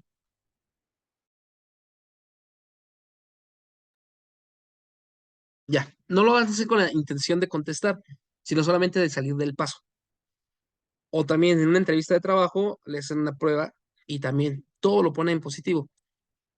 Hay una forma sencilla de poderlo, dos formas de poderlo identificar. En este tipo de opción múltiple, de una entrevista cerrada o de una evaluación por opción múltiple. La primera es variar las preguntas. O sea, que la escala no siempre responda a que la C es la correcta, sino cambiarlas. Y así podemos detectar cuando si pone a toda C y le variamos las preguntas, es porque hay un problema en la respuesta. O lo otro, preguntar las cosas, las mismas cosas de forma diferente, para ver si se está contradiciendo al momento de contestar, porque en unas lo entendió de una forma y de otras de otra, y ya, podemos irnos por ahí. Y ya, en un evento más concreto, al momento de hacer la entrevista, lo que les decía de estos padres o instituciones o demás, que tratan de tener como un diagnóstico de lo que se está buscando, pueden ustedes empezar a hacer preguntas y ya de repente pueden hacerle como alguna pregunta que no tenga algo que ver con lo que están preguntando, nada más para ver si tratan de seguir diciendo que son los elementos. ¿Ok? No sé. Un ejemplo muy tonto, pero estamos revisando problemas de TDA, ¿no? Y entonces le hacemos preguntas y como que va cuadrando todo. Y ya le podemos preguntar, al momento de elegir alguna fruta, elige la fruta que tiene mayores bordes, o sea, mayores picos, o elige la fruta lisa. Porque la fruta que tiene mayores picos es usualmente la que se relaciona con el TDA. Y ya nos dice, no, es que sí, sí, sí, siempre todo con picos. Ya podemos empezar como a sospechar que algo está pasando. Y también la percepción de la pregunta. Hay que ver no solamente cómo formulamos la pregunta para que sea entendida, sino cómo la percibe la persona. Si una persona percibe una pregunta muy agresiva o muy, muy atacante, puede ser que su respuesta cambie. Entonces hay que procurar que las preguntas sean neutras, que no, como que no se puede entrever que hay una respuesta correcta o incorrecta. Y siempre, siempre, siempre, al igual que los test, siempre señalar que mientras más honesto sea y más objetivo sea, es mejor. Muy bien. ¿Con estos elementos tienen alguna pregunta o alguna duda?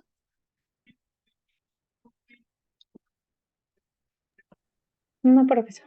Okidoki. Ya voy, ¿eh? Ok.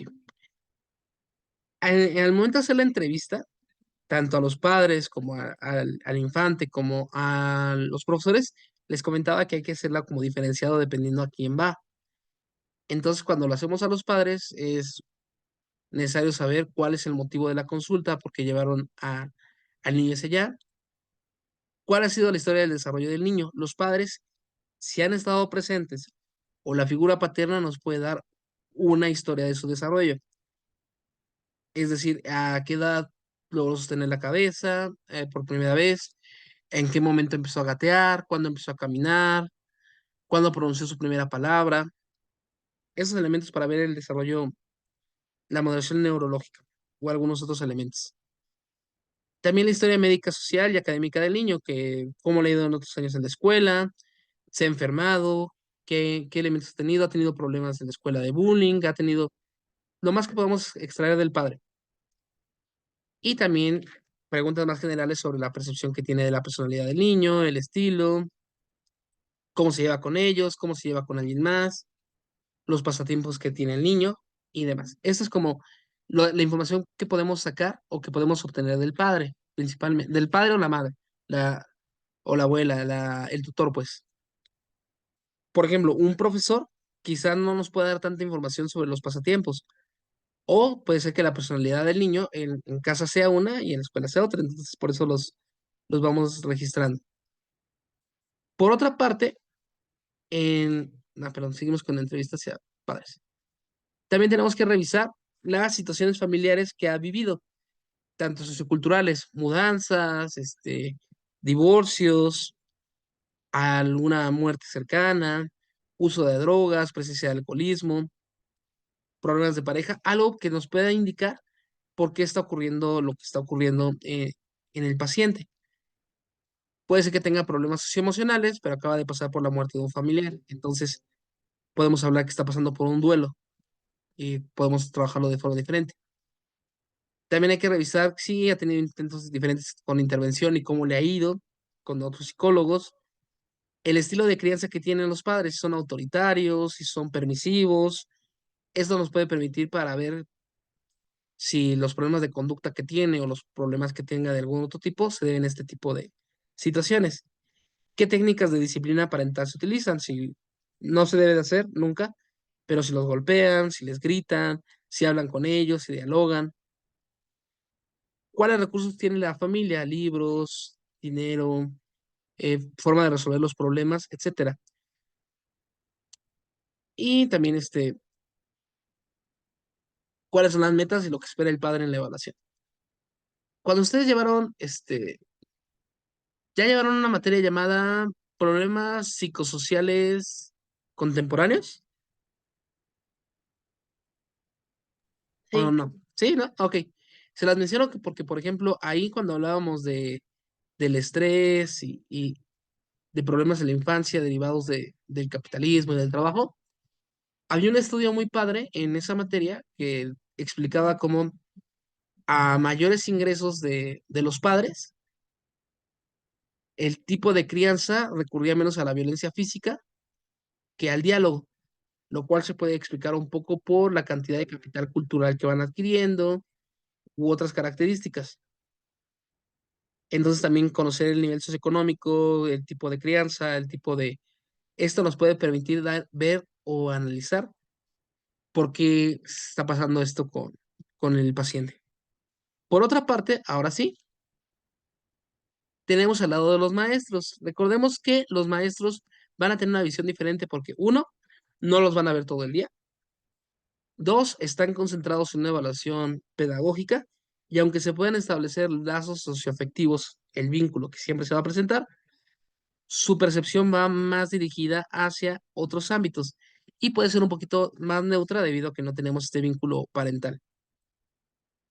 También puede ser que el que canalice a la consulta sea la escuela. Y aquí podemos preguntar cuál es el motivo de canalización. Vamos a revisar el historial académico del niño. Aquí sí podemos sacar toda la historia académica que poseemos desde primaria, kinder, preparatoria, el nivel que necesitemos para poderlo llevar a cabo. Las fortalezas y debilidades académicas que ve el profesor. Participa mucho, es tranquilo, entrega rápido sus trabajos, tiene buena ortografía. El registro de asistencias escolares del niño. Aquí podemos tener un elemento interesante porque puede ser que el niño esté faltando mucho a la escuela y cuando preguntamos en casa nos dice que todo está bien en casa, pero en la escuela nos dicen que está faltando mucho. Y puede ser que los padres, por una crianza permisiva, están dejando que el niño falte cuando él quiera. O puede haber una enfermedad que no le permite asistir. Entonces, el registro de asistencias también es bien valioso para la evaluación. O si están divorciados, cuando está con el padre, falta más que cuando está con la madre y demás. También la conducta que posee el niño en el aula. Si es violento, si es agresivo, si sufre de bullying. También se exhibe conductas problemáticas, reta al profesor, no obedece órdenes, no sigue instrucciones, se duerme en clase y otros factores que exacerban el problema del niño. Puede ser que cuando se le pide al niño que lea en voz alta, sus compañeros se burlan de él y entonces reacciona violentamente. Y aquí podemos ver qué es lo que está pasando. Una opción podría ser que no puede leer correctamente, tenga algún problema de dislexia y la presión social haga que se altere y entonces golpea a otras personas. Podría pasar. Bueno, entonces también hay que ver lo que estresa al niño dentro de la escuela o lo que estresa al infante y cómo lo ha manejado la escuela. Sus habilidades sociales, esto también nos sirve mucho para ver con quién se junta en el salón, con quién no, cómo poderlo acomodar y demás. Los intereses del niño y participación en clase y también actividades extracurriculares para poder enfocar hacia los intereses. Por ejemplo, en el caso del autismo, sabemos que como que tienen intereses muy particulares. Entonces, si detectamos que tienen un interés fuerte en algo, podemos como orientarlo hacia allá. También la opinión que tienen los maestros acerca de los padres, porque una cosa es lo que dicen los padres del estudiante o del niño, pero otra lo que dicen los padres del estudiante. Digo, de los padres. Se pelean mucho, se gritan, se agreden cuando van a las juntas, nunca están presentes, son groseros, eh, ha llegado alcoholizado el padre. También, ¿qué tipo intervenciones se han tratado de hacer desde el ámbito psicológico, desde el ámbito pedagógico, y qué es lo que está esperando el maestro de la evaluación. Si es que la escuela lo ha hecho, ¿qué es lo que está esperando? Que se regule la conducta, que mejoren sus calificaciones, etcétera. Entonces hay que tener como esas cosas en concreto. Aquí no se menciona al estudiante como tal o al infante como tal, pero también podemos hacerle unas preguntas. Bueno, con ciertos matices, ¿no? Porque, por ejemplo, si le preguntamos a un niño, 10, 11 años, ¿cuál fue el motivo de que vinieras a la consulta? Nos puede decir, pues porque me obligaron a venir. Entonces, va a cambiar. Por eso no lo tenemos tan directo, sino lo tenemos que hacer a través del diálogo y a través de otros elementos. Muy bien, hasta aquí. ¿Alguna pregunta o duda? Todo bien, maestro, gracias. Okidoki. Yo, perdón, Dime. permítame, perdón, Sí, en el caso, bueno, el estudiante crítico menciona estos factores, o bueno, inicia. Bueno, egresada de licenciatura de psicología, trabaja en una escuela, nivel primaria, que recién inicia las funciones. Fue el director quien me propuso esta evaluación, es decir, el orden que yo le daría a la entrevista, no sé si esté bien o lo puede hacer de esta manera, es primero a los profesores, que son los de, para conocer estos problemas que están indicando el director, luego a los padres y hasta luego a los niños, por el orden o bueno, como me presentaron mi análisis, o yo estoy mal. No, sí, está muy bien como lo señalas. Efectivamente, si lo vamos a hacer desde la escuela, primero lo vamos a hacer localmente desde lo que podemos percibir y demás. Normalmente las escuelas ya tienen psicólogo, casi todas. Entonces, el propio psicólogo, aparte de tener el contacto con los profesores, con la institución, también ya lo tiene con los padres, pero sí, la forma en la que señalas es como la más usual. Sí, ahora otra pregunta más. Si me dice que la escuela es que está abriendo con muy poco tiempo sus funciones, me va a costar abordar el historial académico porque apenas inició. Me puedo abordar esa parte de lo que vean los maestros, pero apoyarme con los padres para retomar otras escuelas y saber cómo era su conducta ahí. Sí, claro, claro, sí se puede. Y de hecho, en teoría, sí, sí, sí. Sí se puede y los padres te tienen que indicar los elementos, las calificaciones, los problemas de conducta y ya lo vas complementando con lo que vas viviendo ya directamente en la nueva escuela. Pero sí, Y por último, el factor de violencia que se hizo, las agresiones físicas verbales que se encuentran en el incidente crítico. Lo puedo ver primero en particular con cada niño y su entorno, pero también puedo hacer una evaluación general con los niños, es decir, saber si, por decir, el niño o los padres se han dado cuenta que ha tenido presencia de bullying. Tal niño, yo corroborarlo entre ellos dos por aparte y juntarle información. Que sí, no sé, no, si a Juan le pega a Pedrito, preguntarle a Juan si es muy violento en clase o a sus padres y reformar la información de Pedrito que es el que recibe el bullying. Es decir, un análisis integral, ¿se llama? sí, sí, efectivamente, la integral. De hecho, sí es lo más recomendable. Aquí lo tenemos que abordar desde el ámbito psicosocial y ver cómo poder reorganizar el grupo, inclusive cambiando los lugares, mejora mucho. Entonces, sí, sí, sí, totalmente, tendría que ser más integral. Ah, ya. Muchas gracias. No, muchas gracias a ti. Qué buenas preguntas. Muy bien. Ahora sí, ya llegando concretamente a lo que vamos a elaborar en esta sesión, bueno, en esta unidad. Tenemos muchas áreas, pero las más comunes que tenemos es el área de maduración neurológica, el área intelectual y el área emocional. El área emocional es más fácil de detectar o es más fácil de separar de las otras dos porque responde a factores más sobre cómo se siente el paciente, su percepción, su estado de ánimo, sus elementos. Mientras que el área intelectual y el área de maduración neurológica llegan a tener un poquito más de roces, un poquito más de acercamiento. En el caso del área de maduración neurológica, el factor que nos puede determinar el cambio con el área intelectual es si existe algún trastorno o algún problema en el desarrollo neurológico, o sea, a nivel fisiológico. Es muy difícil captarlo a simple vista, lo entiendo. Por lo tanto, nos podemos apoyar en tomografías o en otros elementos, pero también hay algunas preguntas que nos pueden indicar. Como lo habíamos revisado, hay algunos elementos que se tienen que cumplir normalmente a determinadas edades, como es el uso del lenguaje, el, la coordinación psicomotriz, etcétera. Entonces, por ejemplo, en el caso de el aspecto, perdón que haya una supertabla aquí, en el caso del desarrollo neurológico, tenemos la dificultad de determinar estos aspectos de forma directa, pero lo podemos llevar a cabo por medio del desarrollo neurológico, es decir, dependiendo de cómo se tiene que ir formando una persona en diferentes etapas, cómo lo está llevando a cabo, también con la maduración y la madurez, es decir, que aparezcan las condiciones que tienen que aparecer en determinada edad y que las pueda dominar. También la percepción que tenemos conforme a lo que esperamos y cómo se está llevando a cabo. La coordinación mano-ojo, muy, muy importante. De hecho, vamos a ver un test sobre esto para ver cómo vamos llevando a cabo la motricidad y ver si hay algún tipo de problema. Formación de conceptos, también les comentaba con Piaget que en determinadas edades hay que empezar a tener otro tipo de formación de conceptos y si no lo tenemos, podemos ya empezar a ver cómo que puede haber algún tipo de problemilla por ahí, lo cual va de la mano con la formación de símbolos.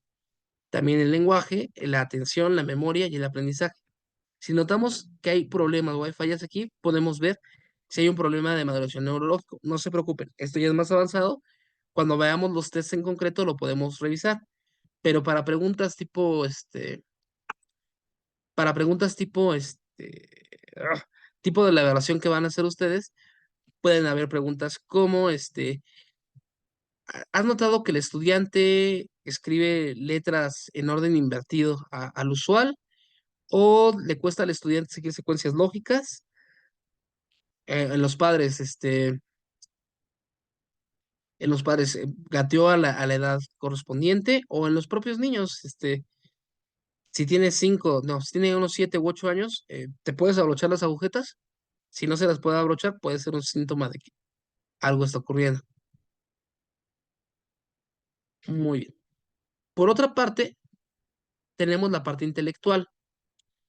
Aquí, más que revisar cosas puntuales o concretas que pueden afectar, vamos a concentrar el lado intelectual hacia la resolución de problemas y la adaptación en el ambiente. Lo que veíamos hace ratito, entonces, revisar cómo es que la persona se logra adaptar y se puede integrar en un ambiente, cómo se puede colaborar, cómo es que puede entregar, cómo es que puede resolver problemas.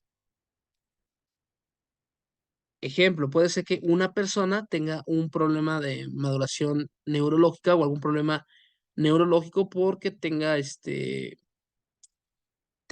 un problema cerebral y tenga parálisis del cuerpo, que no lo pueda mover. Sin embargo, en su día a día se puede desempeñar, puede abrocharse las agujetas, puede escribir y todo ello lo logró resolver de forma intelectual.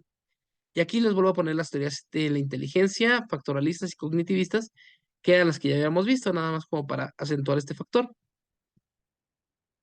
Y ya, por último, en la parte emocional vamos a ver no solamente el desarrollo del intelecto y de la resolución de problemas, sino cómo es que el niño comprende y maneja sus emociones y cómo las puede experimentar. Puede ser una persona muy inteligente o puede ser una persona con un desarrollo intelectual muy fuerte, pero que no sea tolerante al estrés o que tenga problemas de ira o que no pueda defenderse ante diferentes estímulos. Por tanto, el tipo de elementos que tenemos, ok, perdón, el tipo que tenemos aquí es poder ver cómo se enfrenta al estrés, cómo se enfrenta a la ansiedad, cómo maneja la alegría, cómo maneja este tipo de emociones para poderlo llevar a cabo. Hay diferentes abordajes. El más usual o el más común es el tipo psicoanalista, la psicodinámica de Freud, porque si recuerdan la teoría de Jean Piaget se va más hacia el lado cognitivo y la teoría conductual hacia las conductas. Entonces, para el lado emocional, se suele utilizar mucho a Freud. Sobre este uso de Freud, ¿recordarán ustedes cuáles eran las etapas de Freud o por qué etapas tenía que pasar la persona según Freud? Ah, Oral, fálica, ok, oral, fálica, anal, anal, bien, no recuerdo. Oral, bien. Bien. Gracias, gracias, Antonio. ¿Tú, Antonio, nos puedes recordar cuáles son? oral, anal, fálica y de latencia. Perfecto, muy bien. Entonces, aquí también lo podemos como ir abordando para poderlo llevar a cabo. En el caso de los menores, de los infantes, muchas veces para aplicar esto, vamos a tener que apoyarnos de las pruebas grafoproyectivas, cosa que ya habíamos visto la clase pasada un poquito. ¿Qué es esto de una prueba grafoproyectiva? Las pruebas grafoproyectivas nos van a permitir, como bien señala uno de sus compañeros la clase pasada, no recuerdo cuál es, que la persona o el paciente proyecte a través de dibujos, a través de imágenes, a través de algún tipo de estímulo, hasta el juego, proyecte sus sentimientos, proyecte lo que está viviendo y proyecte aquellas cosas que lo están moviendo, lo están motivando, como la prueba de Rorschach. No es que la tinta como tal tenga una forma determinada, sino que es lo que puede percibir el paciente. Por la misma razón, las pruebas grafoproyectivas suelen tener estímulos ambiguos, es decir, si se puede identificar con claridad qué es lo que es, no va a ser tan buena para poder explicar cómo es que lo está percibiendo o interpretando a la persona. Por tanto, tienen que ser símbolos un poco ambiguos, un poco difusos, o que permitan el juego de asociación libre para que se pueda llevar a cabo. Aquí tenemos, por ejemplo, en el ámbito de Jung, la caja de arena. Está muy padre ese tipo de evaluación, luego la revisamos. Pero también tenemos las pruebas de Rorschach y tenemos una que se llama la prueba de pata negra. Pero hasta aquí me detengo tantito. ¿Tienen alguna duda o alguna pregunta hasta aquí? Ok, voy a avanzar. Les comentaba que hay distintos tipos de prueba. Yo ahorita voy a ponerles una prueba que no viene en plataforma. La que vamos a ver no viene en plataforma. Es adicional, es para que tengan un nuevo material como prueba grafoproyectiva. La prueba es la prueba de pata negra. Me acuerdo mucho de esta prueba porque el año pasado que estaba dando esta materia, en esta diapositiva, empezó a nacer mi hija, entonces tuve que parar la clase aquí. Pero hoy no va a pasar. Bueno, entonces el test de pata negra, también conocido como el test de Schwartz, de Scafati, o el test de Pat Noir, Pat Noir, porque surge en Francia. Es un test que se basa a través de dibujos, a través de láminas, y sirve para que el paciente cuente una historia. La historia la va a contar a través de estas laminitas. Dato de vital importancia. Yo ahorita se los voy a proyectar. Lo pueden obtener de forma gratuita por internet. Sin embargo, la prueba no es gratuita. Entonces, si en algún momento ustedes quieren aplicar el test de pata negra, tendrían que comprar la prueba como tal para poderla aplicar ya en un ámbito formal, por derechos de autor. Pero en cuestiones educativas y solamente formativas, lo pueden utilizar. No hay ningún problema. Ya iremos viendo en la última unidad, cuando veamos ética de la evaluación y demás, porque es importante todas estas cosas, tanto a nivel ético como a nivel jurídico, el no utilizar las pruebas sin las autorizaciones contemporáneas, necesarias. Bueno, el test de pata negra se va a constituir de diferentes láminas. La primera laminita, que se llama frontispicio, es como para que el paciente, déjenme se las pongo de las, por acá la tengo.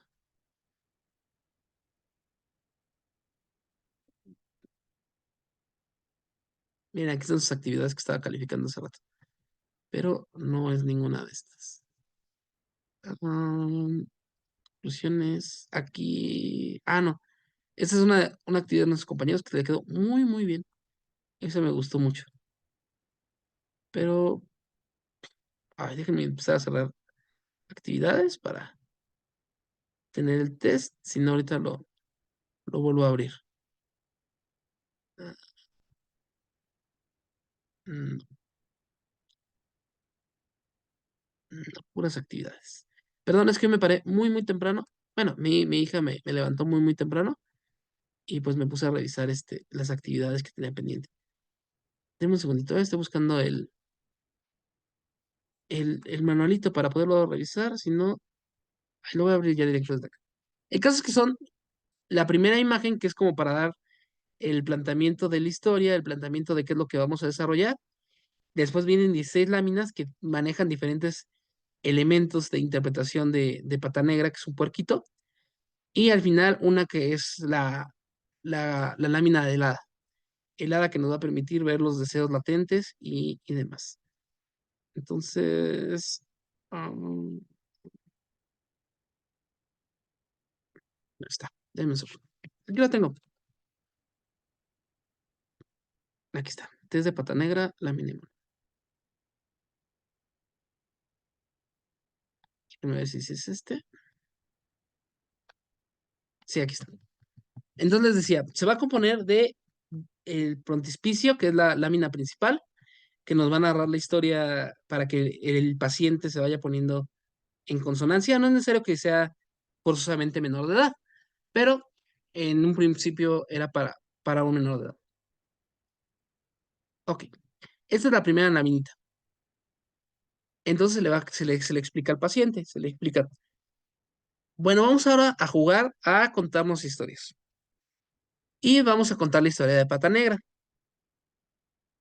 ¿Quién crees que de los personajes de aquí sea Pata Negra? Y ya, lo más probable o lo más usual es que nos señale que es este. Si no, ya tendríamos que como empezar a indagar porque señaló otro. Bueno, ya después de ser Pata Negra, se la pasa muy feliz en la granja, junto con otros puerquitos y demás. Y aquí empezamos las preguntas, como por ejemplo, le podemos decir, ¿cuál de estos puerquitos, no, perdón, este puerquito, qué crees que sea?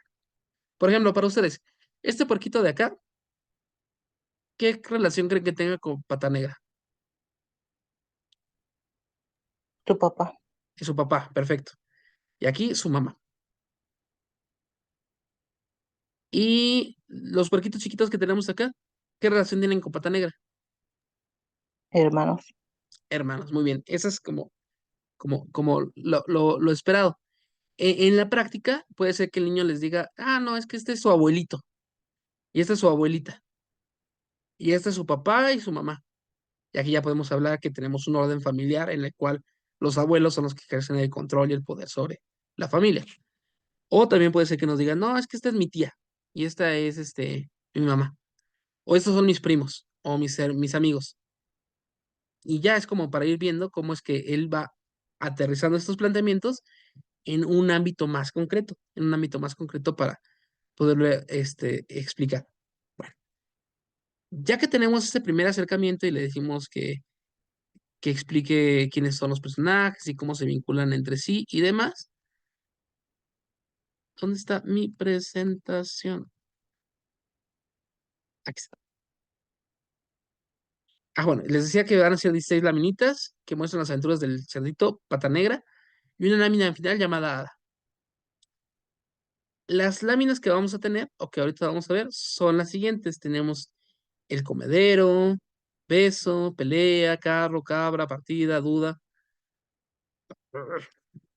Carro, partida, duda, noche, camada, sueño, madre, sueño, padre, mamada. Mamada 1, mamada 2.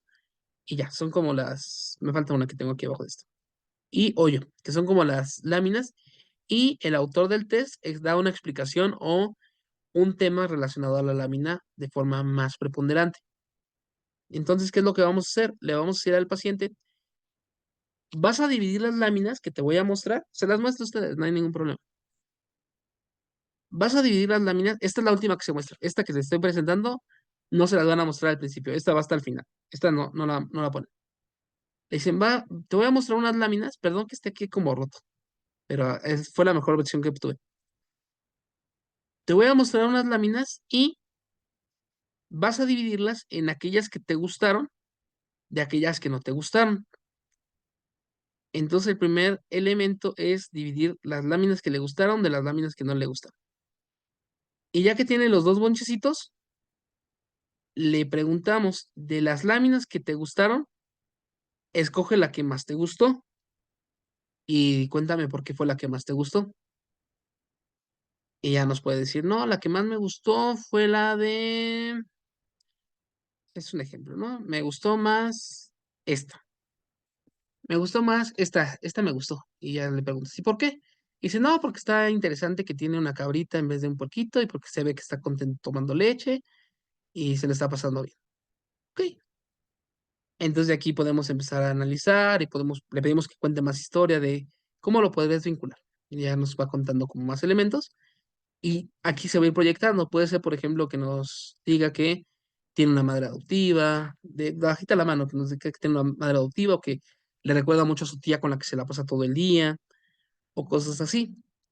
Y también las que no le gustaron y que nos explique por qué. Por ejemplo, esta. Y que diga, no, es que esta no me gustó. ¿Y por qué no te gustó?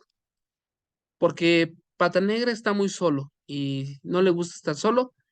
Y aunque no le gusta estar solito todo el tiempo, casi todo el tiempo tiene que estar así. Y pues así funciona. Y aquí ya podemos ver que podemos tener algún problema de abandono, algún problema de depresión o algún otro tipo de elemento. Ya después de que las dividimos y le mostramos una que le haya gustado y una que no le haya gustado, le decimos, ok, ahora, de las que te gustaron, escoge 5. Y ya que escogió las 5 que le gustaron, le pedimos que las acomode y que arme una historia con ellas. Y luego las que no le gustaron, también que las acomode y que nos arme una historia con ellas, como para revisar diferentes tipos de elementos. Aquí la imagen nos sirve como un pretexto para poder profundizar en las ideas. Y el autor del test nos da como una, perdón, nos da como una interpretación o como un apoyo desde su propio, desde su propio postulado. Por ejemplo, el tema de la mamada, que es el 14. A mí, por ejemplo, aquí diría el autor que tenemos un deseo sádico y estamos en la fase anal. O el sentimiento de castración también podría ser. Aquí voyeurismo. Pero bueno, aquí está la mamada. Y aquí nos dice el autor que este en concreto nos habla sobre que tenemos una fijación oral todavía en el paciente si nos estamos apoyando en la teoría de Freud y cómo poderlo ir resolviendo. La forma más general de aplicar lo que les acabo de decir es la siguiente. Le presentamos el frontispicio, que es la primera ilustración que muestra al puerquito y su familia, y le pedimos que nos explique quiénes son, el sexo de cada uno y demás, como para ver las relaciones que posee y también para ver las identificaciones que tiene. Después, se le muestran las láminas y se le pide que elija aquellas que le gusten más y por qué. Las que va a elegir, que sería el método de preferencia, son con las que se identifica. Y ya con este que tenemos podemos hacer una historia que nos cuente por qué. E igual, por el modo de no preferencia, ver cuáles son las que con las que no se identifica o que no le gustan y por qué. Después vamos a generar las preguntas de síntesis, que es dentro de las propias ilustraciones que le gustaron, decirle cuál te parece que está más contento o quién es el bueno o cuál te cae mejor, como para ir precisando más las ilustraciones. Vamos a ver, por ejemplo, este, mm, aquí tenemos a los puerquitos y le decimos, ¿quién crees que es más feliz? Y ya nos dice, este puerquito. Y, perdón, estoy señalando con el mouse y no creo que no se ve. Déjenme poner un puntero. Bueno, no encuentro el puntero, pero el de aquí, el que está con la mamá, la de la mancha. Y puede decir, este está más feliz. ¿Por qué? Porque está con su mamá y entonces está más contento y se la pasa bien. ¿Y este por qué está triste? Este está triste porque ya no puede estar con su mamá y tiene que estar con sus compañeros de escuela. Y ya como que podemos empezar a sacar como más información sobre lo que está pasando. Ya después de eso presentamos al final la lámina del hada, la cual les decía que es la última que se tiene que presentar, a la cual le vamos a pedir que el cerdito pata negra le pida 3 deseos. Y aquí ya podemos ver cuáles son sus deseos, sus anhelos, sus, sus intereses para poder, para poder ver hacia dónde va la proyección emocional del niño. Después le pedimos que trate de dibujar la que más le haya gustado de memoria. Aquí también podemos ver ya el lado intelectual y el lado de desarrollo neurológico levemente, pero también para ver qué tantos elementos recupera y qué tanto énfasis le pone a las imágenes. Puede ser que la imagen del papá la ponga enorme y el más pequeño, o alguna de estas características. Y ya se le pide para culminar que imagine un sueño de pata negra y que lo dibuje. O sea, que él haga su propia lámina para ver, ya entendió el juego, ya vio cómo funcionan las láminas, ahora que él trate de expresarse por medio del dibujo. Muy bien, esto es a través de eh, una técnica grafoproyectiva llamada pata negra. Aquí hay que ser puntuales en que como hablamos de símbolos ambiguos y de elementos para la interpretación, no necesariamente van a ser como no vamos a tener una interpretación única. Tenemos que revisar muy bien las respuestas del paciente y por medio del diálogo ir sacando las respuestas, pero ahí les dejo eso por si les interesa el test de pata negra. Ya vieron cómo funciona. Hay tutoriales en internet más explicados para que lo puedan llevar a cabo.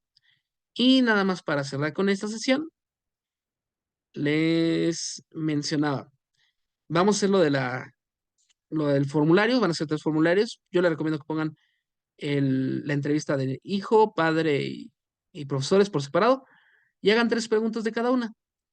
En el caso de que quieran utilizar algún juego o alguna escala, me parece bien, nada más si la llegan a poner textual, lo justifican. Y ya, la segunda parte es el foro, en el cual, conforme a lo que vimos en la unidad y todo esto, que ustedes se contesten las preguntas. ¿Qué aspectos teóricos de la evaluación clínica debes conocer para obtener información del niño? Piensen relacionen con otras asignaturas de evaluación clínica y piensen qué otros elementos tendríamos que tener. También, ¿qué áreas de la maduración neurológica deben ser considerados en la entrevista? Aquí también con lo que ustedes conocen. ¿Y qué áreas emocionales deben ser consideradas en las técnicas de evaluación revisadas? Y cerramos con ¿qué aspectos del lenguaje debes considerar al momento de aplicar una entrevista a un niño? Lo que les comentaba de que dependiendo de la edad va a ser el lenguaje que maneje. Y ya, van a retroalimentar a sus compañeros, pero lo vamos a hacer a través de una técnica llamada los sombreros de pensar. Eso se explica rapidito, no hay tanto problema. Los sombreros de pensar es un libro. Está sencillo, pero para los foros nos puede ayudar. Y lo que hace esta técnica de los sombreros es que te puedas enfocar en algún tipo de característica al momento de hacer tu análisis o tu pregunta. Y yo se los pongo a ustedes como una estrategia, porque luego nos cuesta mucho trabajo hacer los sombreritos. Entonces, aquí tenemos los sombreritos, tranquilos. Esta misma información que les estoy poniendo, se las puse en el foro. Todos la pueden ver ahí. Entonces, por ejemplo, pueden decir ustedes, compañero, Marco, yo te voy a contestar desde el pensamiento blanco de los hechos y te comento que tu respuesta acerca de la evaluación neurológica es correcta ya que yo encontré tal información y tal información en tal autor y la puedo fundamentar en tal. O, compañera Elizabeth, yo voy a utilizar el sombrero rojo, el cual se centra en la expresión de sentimientos y sensaciones. Y por tanto, te comento que lo que tú escribes hace que recuerde que me causaba tal sentimiento, tal emoción, tal cosa. O creatividad. Me voy a poner el sombrero verde de la creatividad y pienso que aparte de lo que tú dijiste, pudiste haber aplicado una técnica de caja de arena o una técnica de roles para poderlo hacer. Positivo. Me parece muy buena tu aportación y esos son los puntos que considero más rescatables. Análisis. Lo que dijiste fue esto, por esto, por esto y por esto. O juicio. Tú dijiste esto, sin embargo, creo que te faltó tal punto. Y ya se ponen el sombrero. De esta forma, no es que sea personal el ataque, sino que lo están haciendo desde una postura con un sombrero que después se quitan y se pueden volver a poner. No es que estén casados con esa idea. Y bueno, ¿tienen alguna duda o pregunta? No, maestro, todo bien. Ok, Todo ok. bien. Bien, entonces. Dime, Carlos. Sí, en una de las actividades que vi que estaba realizando, no solamente se generaron 3 preguntas, sino que fueron a datos de antecedentes, bueno, clínicos, ¿no? Que es la primera parte. Es muy importante, no solamente puedo estudiar 3 preguntas de cada área que están pidiendo. Y ok, se me cortó un poquito. Perdón, ahora sí se me cortó un poquito tu participación. No sé si me lo podías apoyar escribiéndolo o repitiéndomelo, porfa. ¿Me escuchas? Que no lo escribo. Te escucho, pero muy cortado. Lo escribo. Ok, lo leo. Para todos los demás, si no tienen más dudas o preguntas, hasta aquí acabaríamos la sesión y ahorita mismo vamos a empezar con una sesión breve sobre elementos adicionales que ya no tienen que ver con la asignatura, sino una sesión de tutoría para ver cómo citar y demás. Fabiola, te escucho. Ah, no, Fabiola va a entrar.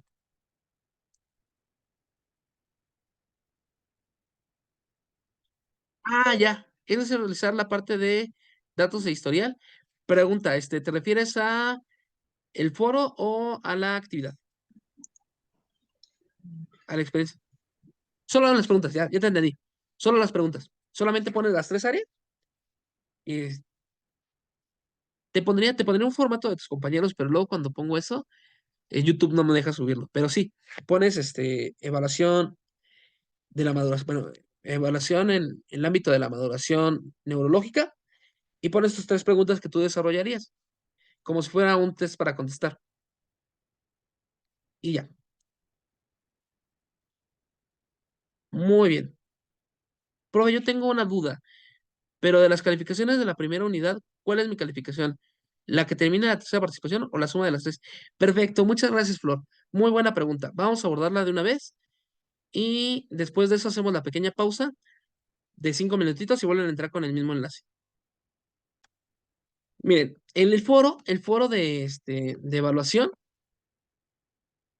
tiene una estructura interesante. Estoy haciendo una tablita para poderlo mostrar. El foro de evaluación dice, para todos, para todas las unidades, dice que es tu aportación, después de tu aportación, dice que va la retroalimentación retro 1 y después tenemos la retro 2. ¿Cuál es su calificación? La calificación número 1, para que lo entiendan, es la más alta que aparezca. La más alta que aparezca es su calificación. Pero ya, ¿cómo se calcula? La primera aportación vale 50 puntos, el 50%. Por eso cuando ustedes hagan su primera aportación, si está todo bien, tienen 50 puntos. La segunda aportación es el 50% de la aportación que ya tenían, más el 25% que vale esta aportación. Entonces les va a aparecer un 75 nada más, que sería lo idóneo para la primera retroalimentación.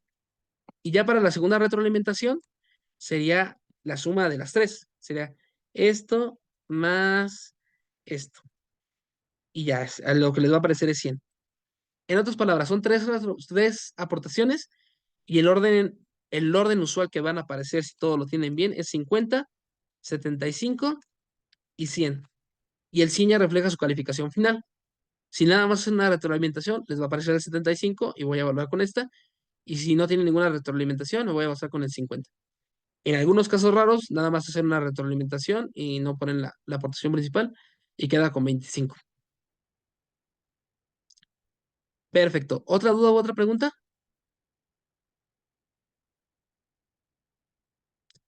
Ok.